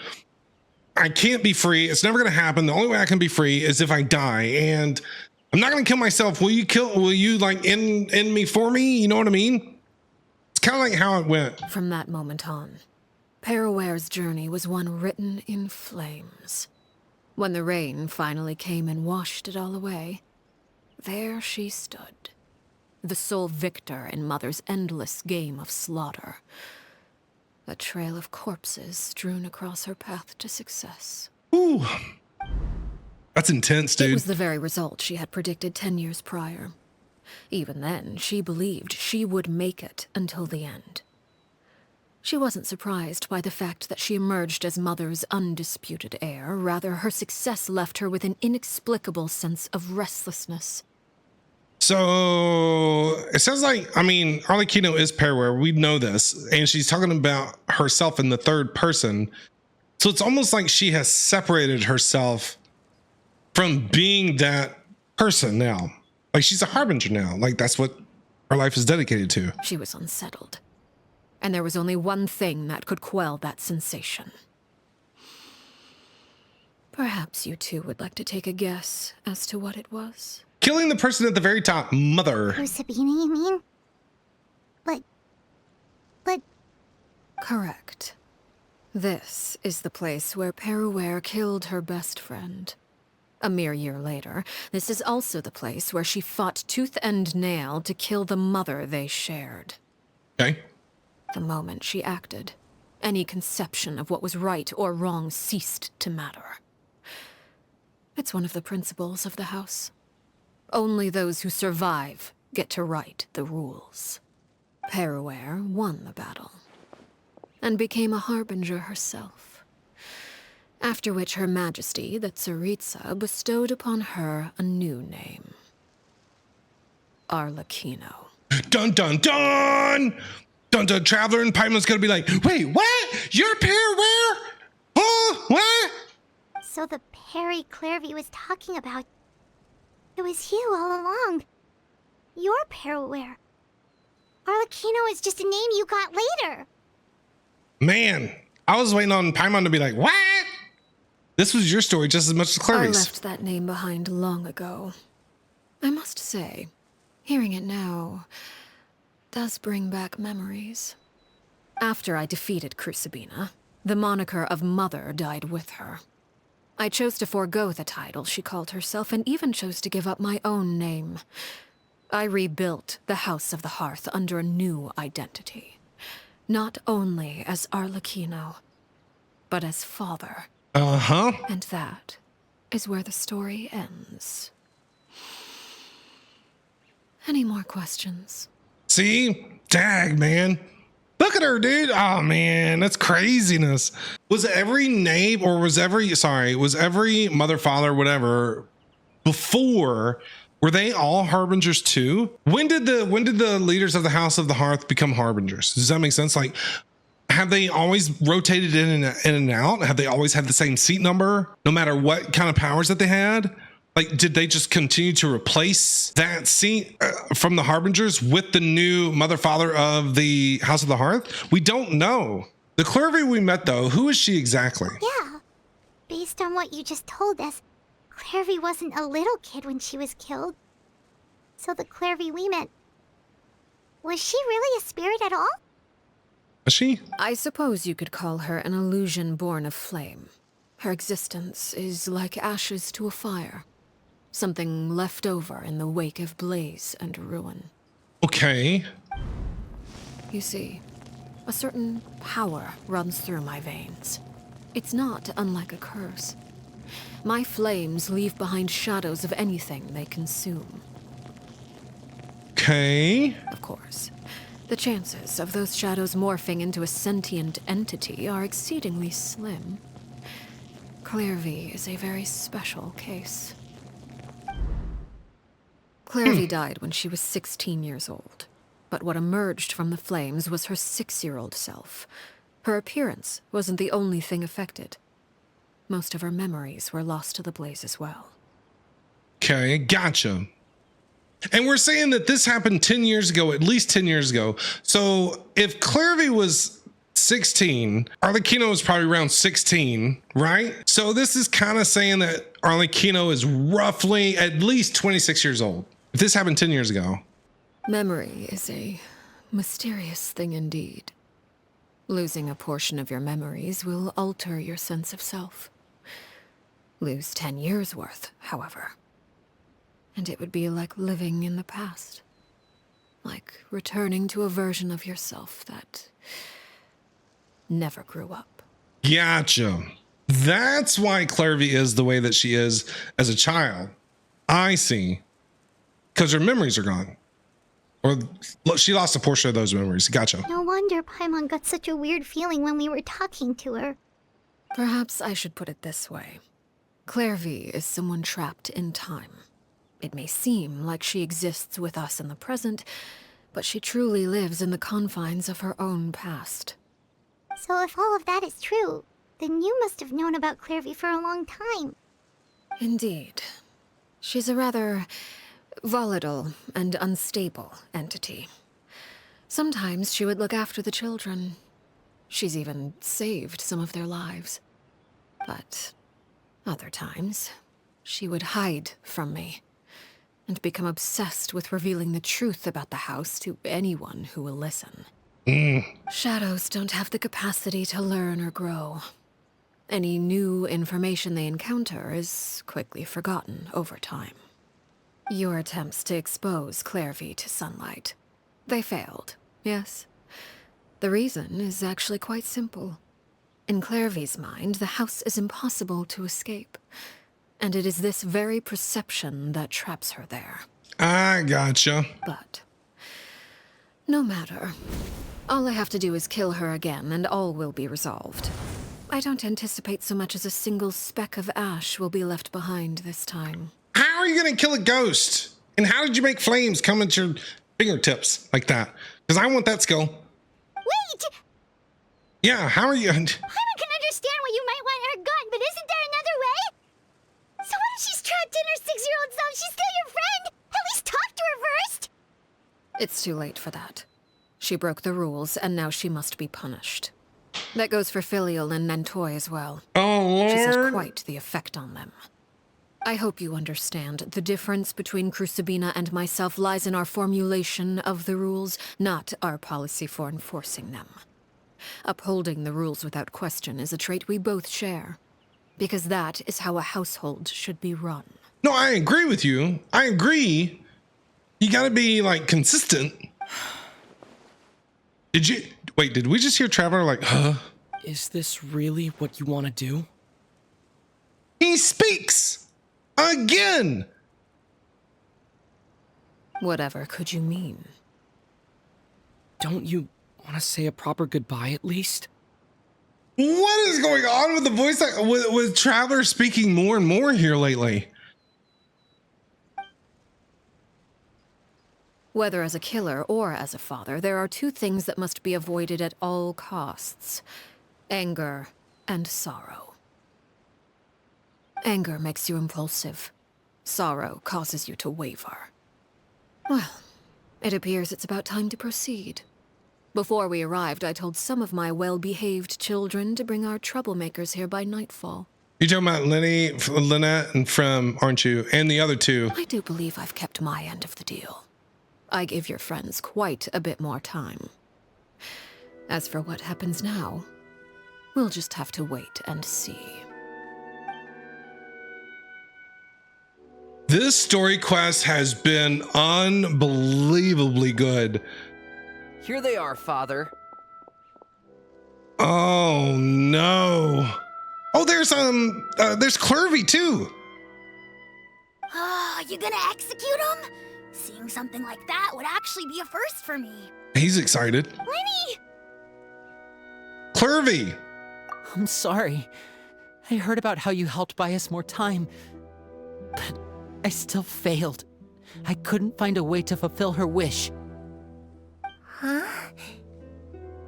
She can't. You can't, because she sees the sunlight as escaping the house. Are you... Perry? Indeed, it's been a while, Clairvy.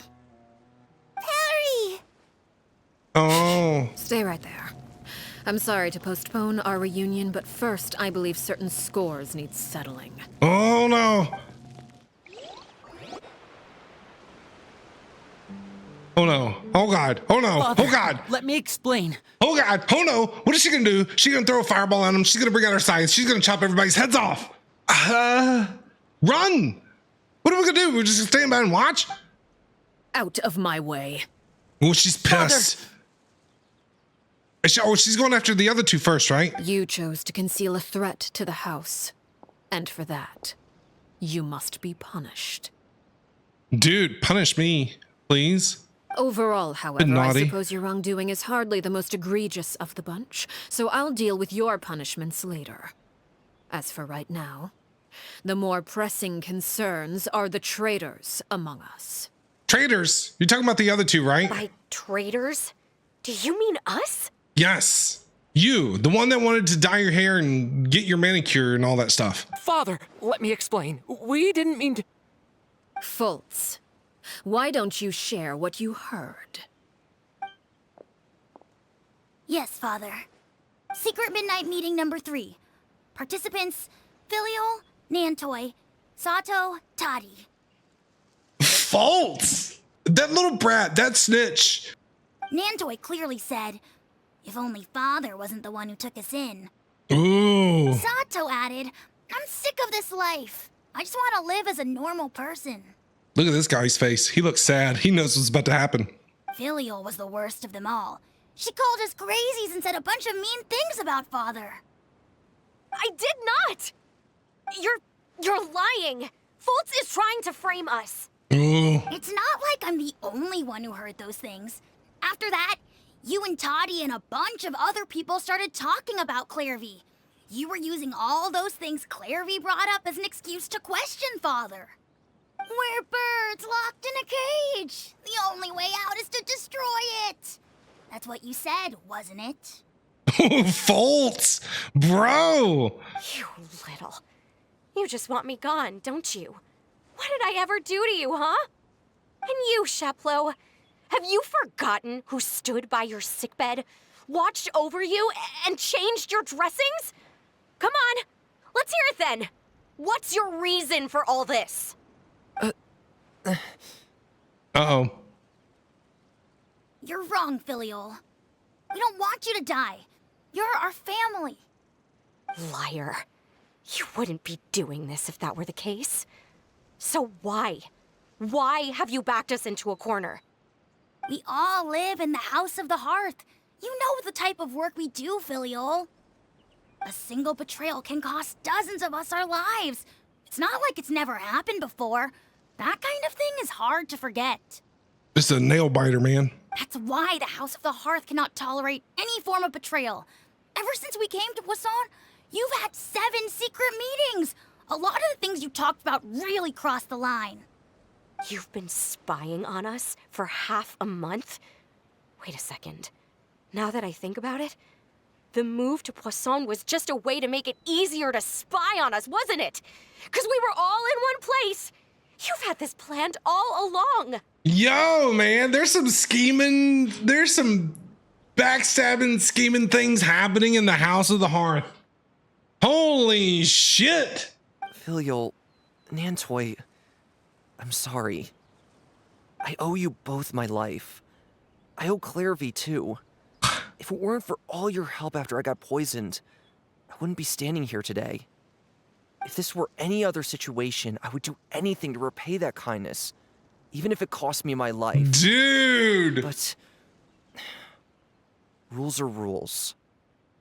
I'm sorry. My hands are tied. What an asshole, man! What a dickhead!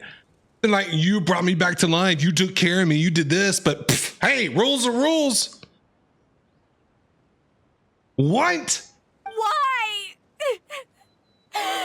Come on, man!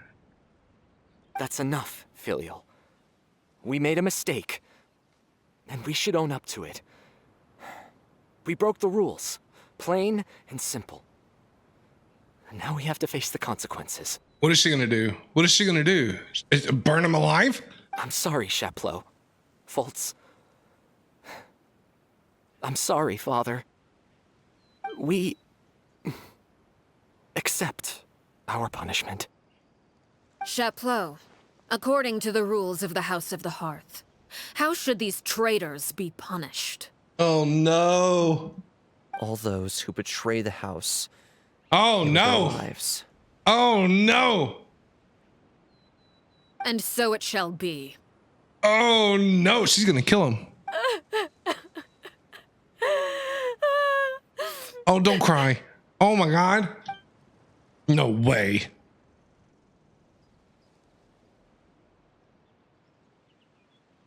Father, please wait! Lenny, I highly recommend you keep your mouth shut in this moment. Don't you do it, Lenny. Don't you do it. Don't you do it. Something you want to say, Lenny? I'd be like, no. Please reconsider, Father. What Filial and the others did, does it really count as betrayal? So then she's going to look at this. She's going to look at you as a traitor because you're sticking up for the traitors. She'd be like, you're a traitor because you're guilty by association. So now you're a traitor. And then Lynette's going to jump in. And then Fremone's going to jump in. And then it's going to be We all come from broken families. From the very first day we joined the House of the Hearth, we wanted nothing more than to make it a real home. But the truth is, none of us know what a real home should look like. I'm not saying I have all the answers. All I know is this. Killing Filial and the others may uphold the rules, but doing so will only bring us further away from being a real family than we've ever been. So please, Father, please, reconsider. Oh no. Now she's gonna put them in that group. She's gonna put you in that group now, Lenny. I agree with Lenny. And you! Oh dear God. Father, please. She's gonna say no. Lenny, you...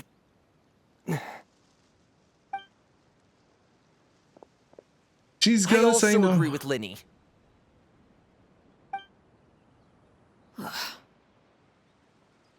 An order once given cannot be rescinded. However, given the extent of your determination, I suppose we shall have to go about this a different way.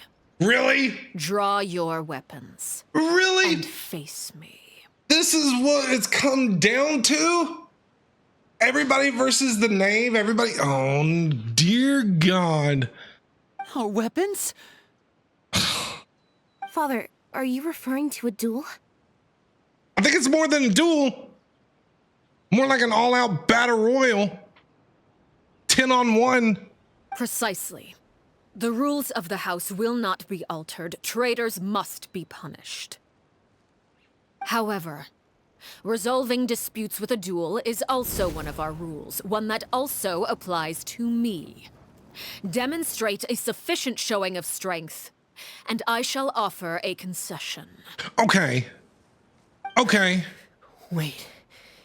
Beat Father in a duel?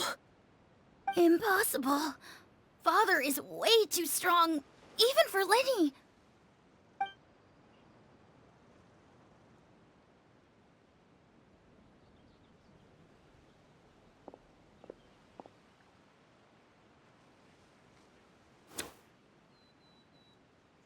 What are we gonna do? Throw a card at her?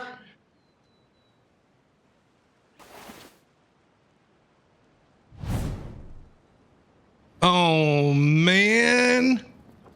Did you hear that, Traveler? No, Paimon, I didn't hear any of that. Yes, I heard it. What do you think? Lenny and the others have to duel the knave. What should we do? Can they really win something like that? Look, we're not part of the House of the Hearth. I say we keep our nose out of it. Okay? We're not in this family. None of that stuff. I say just let them have at it. You know? If they lose, those people from the house are really going to be executed. Hey, are you listening? I'm listening. Is executing them really what she wants? I don't think so. I don't think so. That's not what she wants, but the rules are rules. The rules are the rules. I get what she's saying, but the rules are the rules. Don't you want to say a proper goodbye at least? Anger makes you impulsive. Sorrow causes you to waver. Back then, she never actually answered my question. She never did. She hasn't answered any of our questions, really. But that makes the answer pretty obvious, doesn't it? Oh, looking at that expression on her face, she seems really serious about this. Guess that means there's no chance she's throwing the duel on purpose, huh? Yeah, she's pissed off. There's no way the knave will lose on purpose, although... When guests are around, families are often on their best behavior. And any disputes are less likely to escalate. When the time comes, make the choice that you deem most appropriate in the situation, and lend your help to the House of the Hearth. So she's asking us. So in that statement, she was asking us to help Lenny, Lynette, and Fremine. I see what she's doing. She is just testing us. She's not looking to kill nobody. She's just testing us to see, to see, like what we're gonna do. What's wrong, Traveler? Hey, where are you going? I get it. It's like she's putting on an act, but she's gonna go all out. She just wants to see if they could handle themselves. Traveler?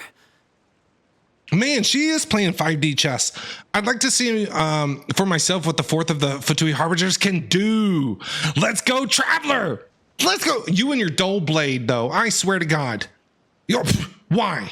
Of all the things in your hand, a dull blade? Really? It couldn't be something else?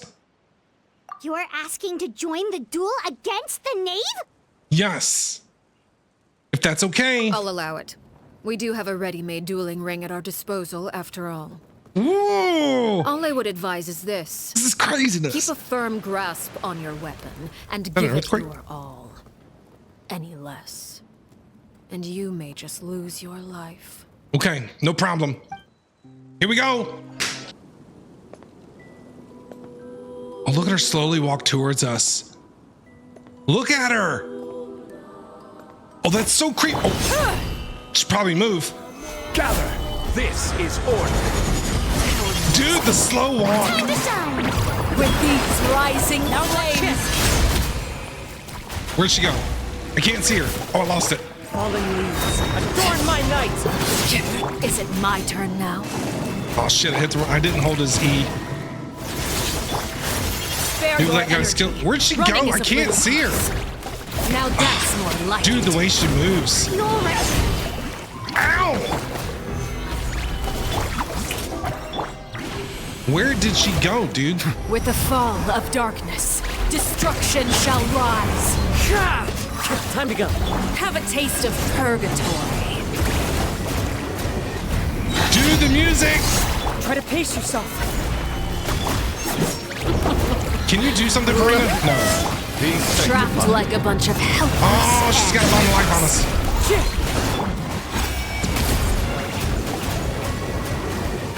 Alright, I gotta switch Marina out to this.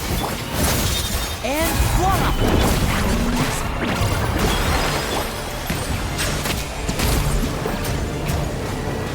Not bad. You've proven to be a worthy opponent after all. Ow! Look out! One with wind and cloud. Not bad.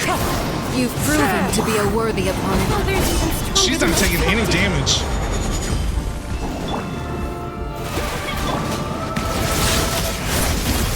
Where'd she go? Dude, the way she moves in this fight is crazy.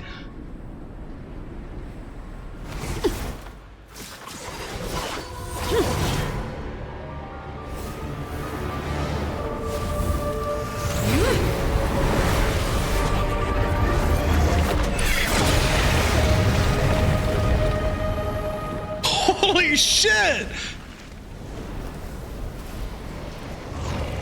Oh my god, you are so hot. Cinder of Two Worlds Flames Pairware. You are so hot. You are so hot. Oh shit. My hands are sweating. You didn't even give me a chance. This is bullshit. My blade is all that remains. Alright, I gotta make sure to keep the healer on.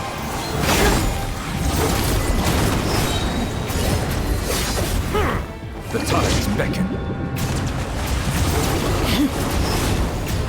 I feel like Nooblet's almost kind of cheating in this fight. Stabilize. But if it works, it works. Silence. Clear the bottom live view charge attack to interrupt Blood Tide Banquet. Now's our chance. Over here. She's down.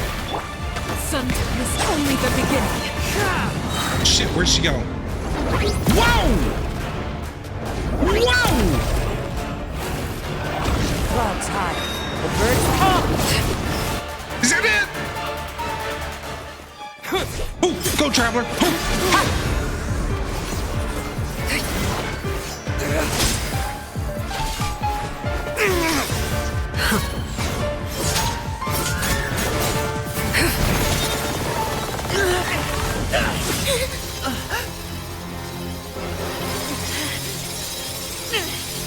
You should know better than to crowd in one place.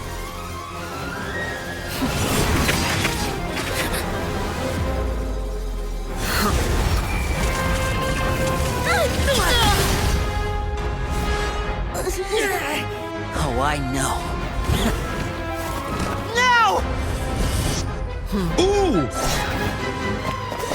I'm sorry, Father!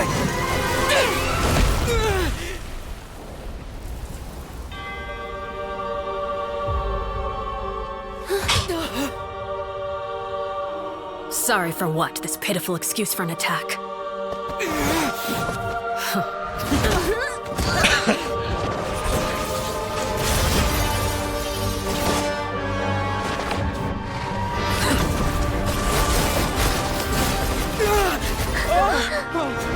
Holy shit, dude.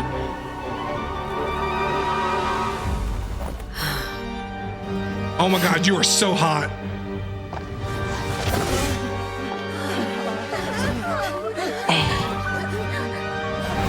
Father, no!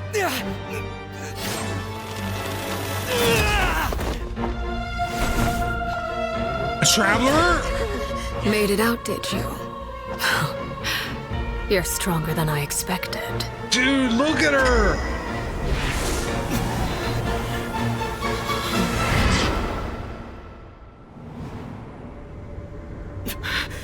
What the hell is this? I can't move. Ooh.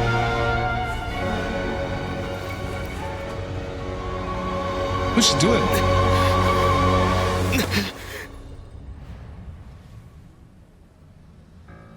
Still, not strong enough to beat me.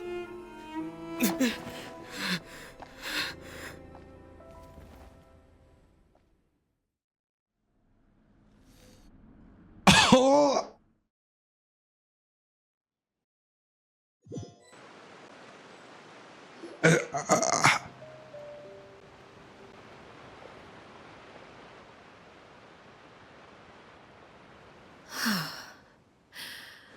I believe we can end things here. It's not often that we get to enjoy the company of guests, after all. We wouldn't want things to get too out of hand. Holy shit balls. Holy shit. That cutscene might be the best cutscene yet. That was like watching a movie. That was insanity. That seriously might be the best cutscene Genshin has ever done so far. That was unbelievable. Well, the crazy thing is, I have a feeling we're gonna have to fight. We're gonna fight her again. Like, we're gonna get another fight with her. We're gonna have to get into another fight with her, and we're gonna have to fight her in the place where we saw the Crimson Moon. Because she said, "You're not able to beat me yet." I don't think that's the end of us having to take her on or take her down. I have no words for what I just saw. I want to watch that 100 times over. I think we're gonna have to fight her again. I think that was just like a little tease saying that, hey, there's another phase you're gonna have to go through, but not today. This quest has got me shaking, like legitimately, hands sweating. Like, I'm literally shaking. Lenny, you good? Everybody okay? Are you all right? Lynette, Frem, all the other kids? Lenny? Given that I am the victor of this duel, as agreed, the punishment stands. Is she gonna kill him anyway? No. I never thought things would end like this. However, everyone involved in the duel demonstrated a remarkable level of strength and determination. In light of this, I'm prepared to change the method of execution. Oh, that doesn't make it any better. Elwar, the bottled flames I gave you for safekeeping. Do you still have them? You gonna burn them alive? Yes. I wasn't sure what they were for, but I've kept them super safe. I didn't lose a single one. Wonderful. Then, in just a moment, I'll have you administer them. Bottled flames? Are you gonna burn them from the inside out? Indeed. They're the product of a secret experiment. Under certain special circumstances, flames can be extracted from my person and preserved. Ooh, that's interesting. What are the special circumstances? Once ingested, searing pain will spread across every inch of your body. No harm will come to you physically, but your memories will be burned away. Oh, okay. If you can withstand the pain. When you awake, you'll have forgotten everything you know about the House of the Hearth, and will be expelled from the organization. That's what happened to the newsboy in Fontaine. She took him away, made him drink this flaming whatever, and erased his memories of the house. That's why she recognized him, but he could kind of tell there was something up with her, but he doesn't remember her. So that's how she's executing people. She's not literally executing them. She's just basically kicking them out, erasing their memories, kicking them to the curb and saying, good luck. See what it was? Okay, she's not as bad as I thought she was going to be. She's not as like just this cutthroat person. She actually cares about people. Like, you can tell that she actually cares. I like that. That is good. It's her quote unquote way of executing people. In other words, administering this concoction will kill the version of you that grew up in the house and give you a new identity. Smart. So that means the young man that I thought looked familiar, the one selling newspapers outside the Palace of Marmonia, he must have been the same horror that we saw in the list of executions. He wasn't killed at all. She just erased all of his memories. Memory is a mysterious thing indeed. Losing a portion of your memories will alter your sense of self. What if that happened? What if that's what happened with us? Wait. Maybe that's why Traveler can't remember anything before he woke up. Really, except for like, you know, the story of, you know, getting the Sipster getting killed. What if something like that happened to Traveler in his memories? No, if my understanding of the knave is right, she really thinks of that as killing him. The horror that lived in the House of the Hearth is dead. The one that remains is simply as a normal person living out his own life with his beloved. Even so, it's much better than actually ending their lives. I agree. So, you're just letting us go, Father? Yes. You misunderstand. Memories are extremely important. Once consumed by flame, the version of you standing before me will die, and our secrets will die with you. So no, I don't intend to just let you go, because the person who survives will be nothing but a stranger. Even so, I won't have to live in fear anymore. I'm sorry, Father. I'm sorry I let you down, but I really... Don't cry, Filial. You haven't left the house yet, so there are still rules to be followed, yes? Remember what I taught you. Anger makes you impulsive, sorrow causes you to waver. Don't let yourself be controlled by your emotions. Of course. I'll remember. Dry your tears. No, you and won't. Go pursue the life you really want. You ain't gonna remember that. Yes, Father. Chaplot, Foltz, Elwar. Take them back to Poisson. And bring Linny and the others as well. I prepared 3 extra vials of bottled flames. As for whether to take them, the choice is yours. Oh, what are they gonna do? Are they gonna leave? Goodbye, children. The next time we meet, I will no longer be your father. Thank you for all you've done for the house. I hope you have bright futures ahead of you. She's not as evil as what she seems to be. She doesn't execute kids. She just... Father. kills their memories, basically. Let's go. I wonder what this experiment and circumstance is, though. Would it be Dottore?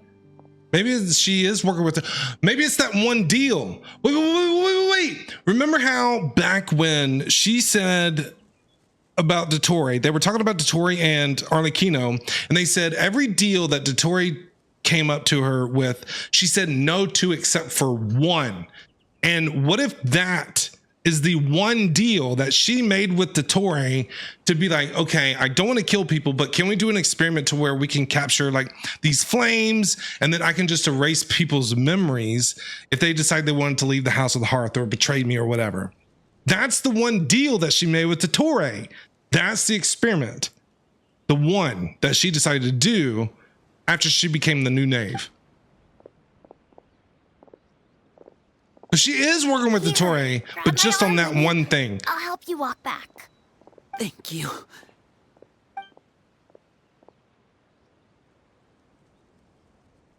What are you going to do about her?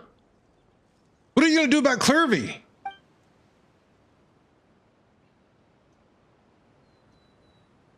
Gonna keep her around?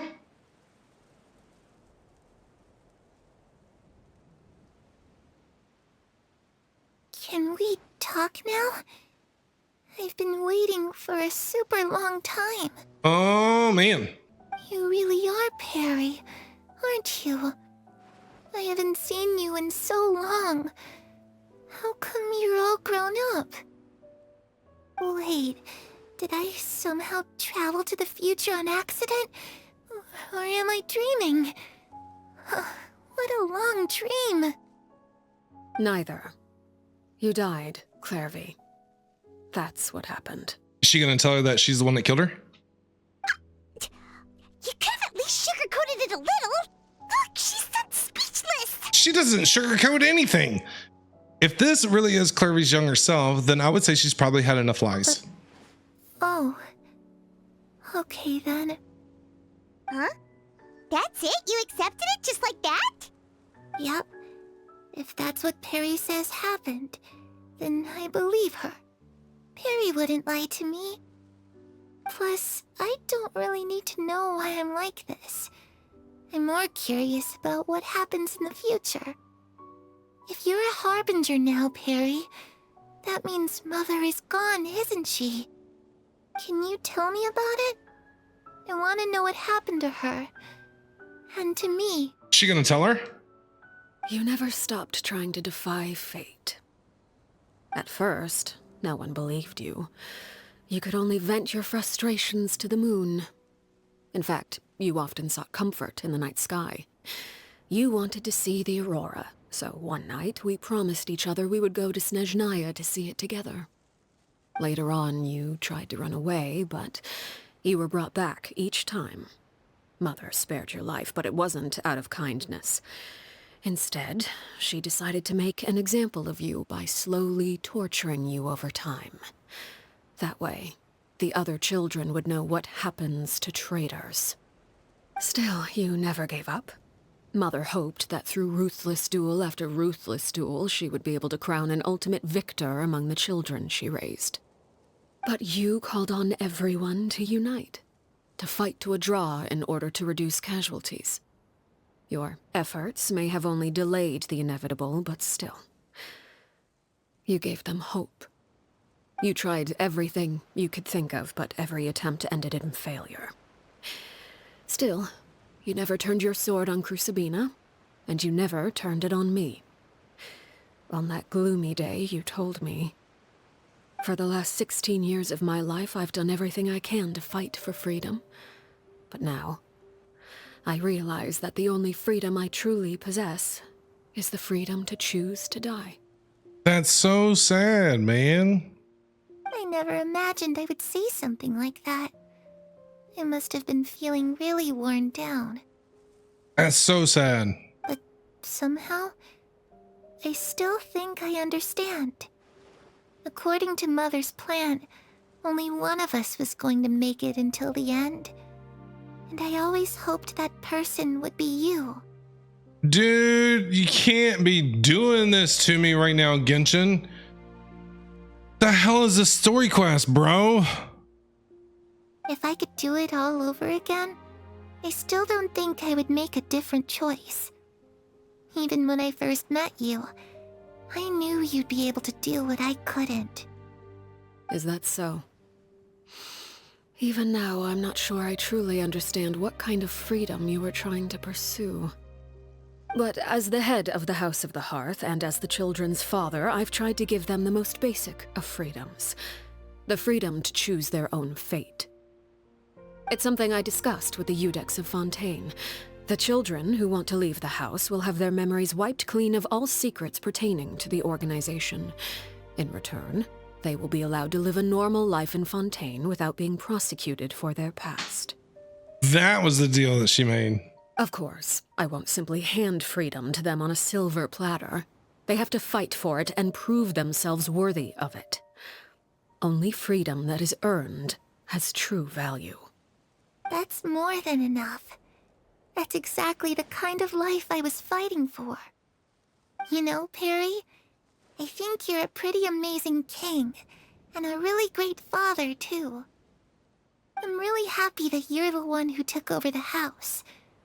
I guess I do have one regret, though. I still haven't seen the outside world. Well, it just so happens that our dear guests over here have been to many nations and traveled to countless places. Yep. Perhaps they would be willing to tell you what the outside world is like. Take a seat, kid. We're gonna be here for a while. I'll just tell you, it's craziness. Archons and sovereigns and harbingers and death everywhere and lightning bolts trying to be shoved up my ass over in Inazuma, and then dragons falling out of the sky in Liyue, and detective work over, everywhere else. Sumeru with the tree, and we'd be here forever. Really? Of course. What do you want to know, kid? All over the place. We've got so many stories, we could probably talk your ears out for 3 days straight. And she's not lying. She's not lying. Talk about the land of Anemo, nation of freedom. I used to dream of being a bard. Oh, really? Playing the lute while singing into the winds of freedom. Even if there was no one there to listen, I would have continued to sing no matter what. You and Venti would have been friends. Tell about the land of Geo, nation of contracts. That's where Mora comes from. I never knew that before. If I had some Mora, I would buy 3 new dresses. One for me, one for Perry, and one for Mother. It's just too bad Perry doesn't like wearing dresses. And Mother, she probably wouldn't accept something like that either. I guess I'd just have to keep them all for me then. I could wear a different one every day. Yeah, can you see Arlecchino in a dress? Oh my god. Electro. Oh dear lord. Those yokai you mentioned, what do they look like? I once saw a drawing of this one guy with horns on his head and a super scary face. Are there any yokai like that? Oh, sounds like you're talking about an Oni. Yep, we've met one, and let Paimon tell you, they're not nearly as scary as they look. Yeah, can you imagine Arlecchino and Ito in the same place? Dear God, can you imagine those two having a conversation? Talk about the land of Dendro, nation of wisdom. I was always too afraid to skip Mother's fighting lessons. But at the academia, I bet you could do all sorts of secret things in class. Things that have nothing to do with studying. I'm just kidding. Being able to study whatever you want without having to fear for your life actually sounds pretty great. You tell Clairvy about the other various stations you visit. Eventually, the conversation returns to Fontaine, the nation she once called home. The situation was super dangerous. Lenny and Lynette were accused of committing a crime, and they were going to have to stand trial at the Opera Epicles. Yes, it was madness. Oh no, that must have been hard for all of you. What happened next? Don't worry, we were able to turn the situation around super quickly. All thanks to Detective Paimon, of course. Oh no, are you kidding me? The glasses are back. The glasses are back. Oh dear sweet Lord Jesus God. Detective Paimon's back on the case. Oh no. We're gonna have a dramatic reenactment of what happened, aren't we? How'd you do that? Come on, tell me. Oh, the glasses are back. Okay, so it was like this. After the failed magic show, we rushed to the scene and... Clairvy's listening really intently to Paimon's story about our time in Fontaine. She seems really happy, like all our troubles have been forgotten. Oh, that's hilarious, man. Maybe this is the first time she's ever been able to truly relax, but I'm not sure how long this moment can last. I know, it's so sad. Look at her jumping up and down. She's so excited. Well, you can't see her. She's behind me, but... Shadows don't have the capacity to learn or grow. Any new information they encounter is quickly forgotten over time. She's not going to remember any of this stuff anyway. As time passes, she'll probably forget everything we've told her and go back to being that scared little girl who could only hide in the shadows. Yep. So I was busy thinking, I almost didn't notice the sun has risen. Oh, she's out in the sun. That means she's free.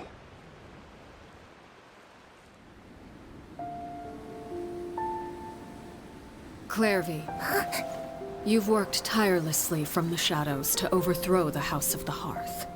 Now, By my authority as the knave, I shall announce how this matter ends. You are hereby expelled from the House of the Hearth. You are no longer tied to this place, nor are you bound by its rules. You're saying that I can finally leave? I get to experience the outside world as well? Bro. Oh, I almost forgot. There's no getting older for me. Still, seeing who you grew up to be makes me really happy, Parallel. Take care of yourself. Goodbye. May we meet again someday. No way, dude. Like, bro.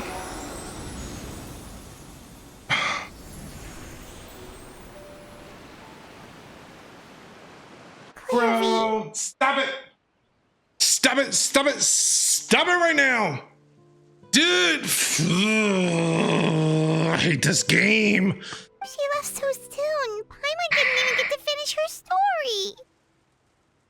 I'm not crying. You're crying. I also have certain sentiments left unsaid. I wanted to tell her that the aurora I saw in Snezhnaya was just as beautiful as the ones in the pictures. But a shadow's memories reset at dawn. Had we delayed any longer, we wouldn't have had the time to say goodbye. Whatever regrets may linger, let them be lost to the coming of a new day. Father? Lenny, how does this game bring out so much emotion in you? I don't get it. It's Linny! Hey, Linny! And the others. Hey, Lenny. I don't see the others. I just see Lenny. What's doing back here? Let's go check it out. Lenny?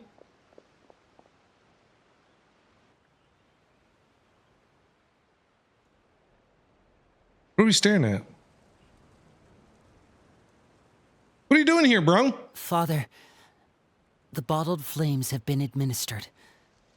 Filio and the others have left the house. And you? What have you decided? Lenny's gonna stick around. Thank you for giving us that choice, Father. But we never wanted to leave the house. It's the only home we've ever known. Yeah, they're not leaving. Lynette and Fremine feel the same way. They're recuperating back at the Hotel Bouffe d'été. But I decided to come back and tell you where we stood. I'm sure you're well aware of the expectations I have for you. I want you to follow in my footsteps and become the next king of the house. Yet you seem to have different ideas. So would that mean Lenny become the new Harbinger? Or be the Harbinger that would replace Arlecchino? That's what she's wanting? I must admit, I'm rather surprised by your decision to stay. There's nothing wrong with choosing to live a quiet life. Leading this organization is a heavy responsibility, one not so easily carried by someone forced onto the throne. I just never understood what you saw in me. What made you believe I was deserving of that throne? You're brave, talented, and, most importantly, you cherish your family. And he knows some awesome card tricks. You would do anything to protect them, even if it costs you your life. True. That is true. He was ready to protect them at all cost.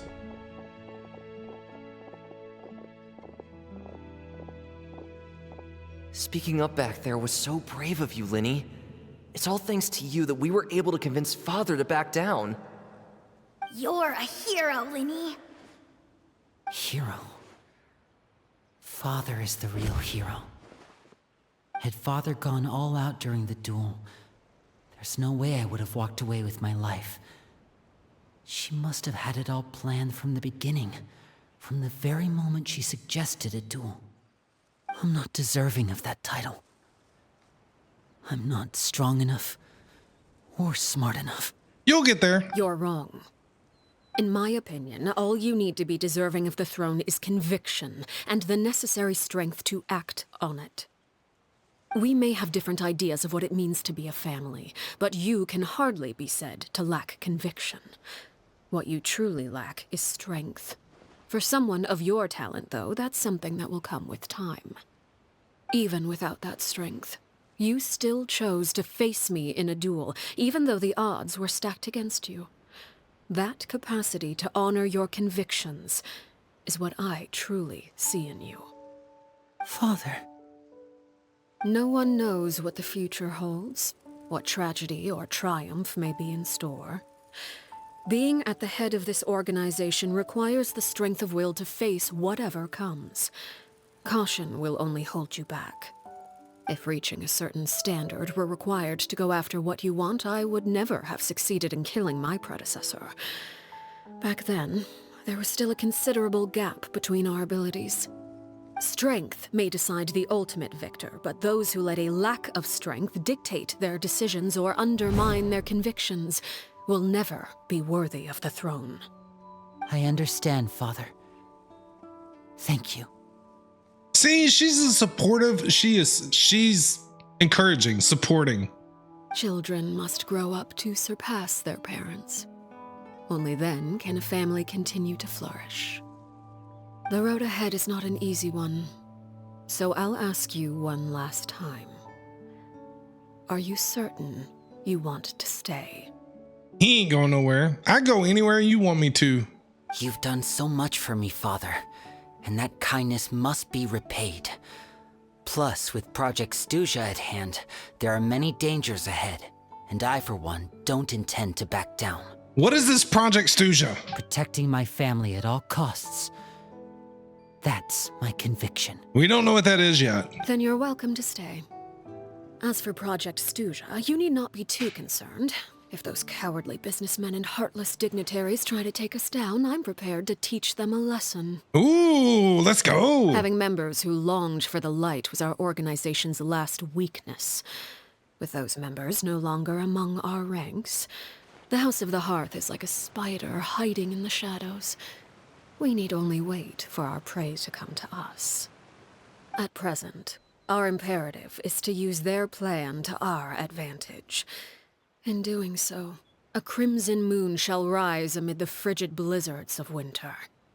No demonstration of loyalty shall go unrewarded, and no sacrifice shall be in vain. Yo! What? Our imperative is to use their plan to our advantage. In doing so, a crimson moon shall rise amid the frigid blizzards of winter. That sounds like a threat. I'm not gonna lie. That's crazy. So Project Stuja, so she's looking to use it for their advantage. Bro. As for the two of you, whether we meet again as friend or foe, I'll remember the camaraderie we shared in this moment. I think we're going to end up having to fight her again. I think that where we ended up with the Crimson Mood and Traveler was stuck and he couldn't move, I think that is the third phase of that fight. And we're going to end up having to fight her again somewhere down the road in some kind of Archon quest or interlude quest or somewhere. And we're going to end up having to fight in that Crimson Moon thing.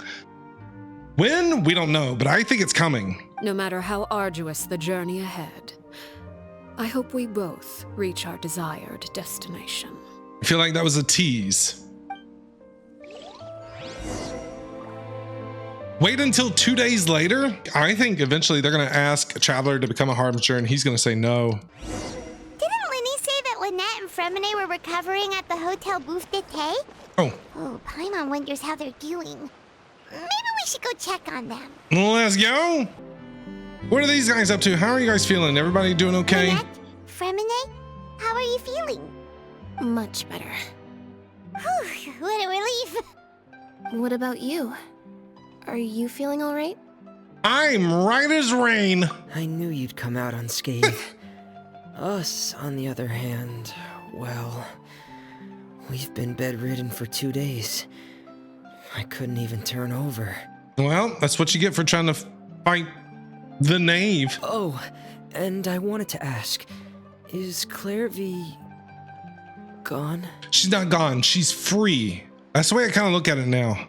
Linny and the other members have left Poisson and returned to the House of the Hearth. According to him, there haven't been any more sightings of a spirit roaming the house. Yeah, we bid her farewell under a blanket of sunlight. Her wish has been fulfilled. It was so good. I see. I'm glad. Father came to check up on us 2 days ago and told us about what happened with Crusabina and Clairvy. So they know the story. Actually, I've met Crusabina before. When? Where? Wait, what? You've met the former knave? What? Crusabina died a year after Clairvy. It was during the year between their deaths that I joined the House of the Hearth. Mm-hmm. Crusabina had an extremely cruel and radical way of doing things. While she was alive, the atmosphere in the house was suffocating.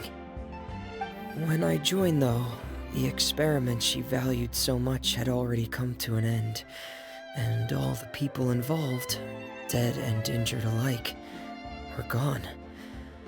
Crusabina never talked about the past with us newcomers. A couple of months after I joined, Father killed Crusabina and burned all her files. With that, the names of all the people subjected to her experiments, Clairvy included, were lost to the flames, along with the painful memories they represented. So that's why they couldn't find any of the past things when they were looking for the files when we saw the other 4 execution list or whatever. Father took in Lenny and me a couple months after that, but she never mentioned anything about Crusabina or Clairvy. It really seems like something she was planning to keep to herself. The last time you talked to her, did she mention why she kept it a secret for so long? She said she didn't want us to be affected by the darkness of the past. She was worried we'd develop a false sense of gratitude towards her if we knew about it. And that's fair. The foundation of a family should be free of any corrupting influence. Whatever happened in the past, it has nothing to do with who we are now. Was that your imitation of her? That wasn't actually half bad. And that's what Father told us in the end. But I still thanked her for everything. It was only after hearing about what Crusabina did that I finally realized how insignificant our lives could have been. The members of the house meant nothing to her. To say that she valued them in any way, even just as a tool, would probably be giving her too much credit. If Father hadn't taken over the House of the Hearth, I probably would have already... Don't think about that. She saved you in the end. Father rarely brings up the fact that she saved us. She doesn't believe that being indebted to her should be what ties us together. But even if we didn't owe her anything, we would still choose to stay. Because this is our home. We may have arguments or times when we feel wronged. Some people may even choose to leave. But as long as Father is here, we will always have a home. Whether the path before us is bathed in sunlight or shrouded in shadow, we'll follow Father wherever she chooses to go. I'd follow her too, I'm not gonna lie. So I wanted to say thank you for helping us make it through this crisis. Without your help, we could have lost a lot more along the way. Oh, we didn't do anything, really. Just invite us back as guests and we'll call it even. Yes! Of course. I love hanging out with these 3. Are Filial and Nantoy okay? Oh yeah, what are those 2 up to? I actually saw them at a cafe this morning. Hey! They didn't recognize me. Of course they didn't. From what I could tell, they were drinking coffee and talking about one of the operas that started running recently. There we go, living their own life. They seemed happy. If I had to take a guess, I would say they finally found the kind of life they always wished for. And good for them! Dude, when the Hearth Flame goes out, 10 out of 10 story quest. 10 out of 10. Fantastic. For me, Nouvelettes was more emotional, brought more emotion out in me, but that story quest is my favorite one yet. so much about the Harbingers in that one.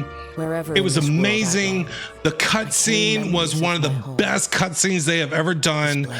Arlecchino is smoking hot.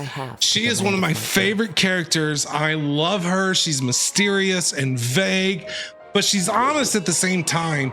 I love that story quest. 10 out of 10. Highly recommend it. If you have not played that story quest, go and play it because it is fantastic.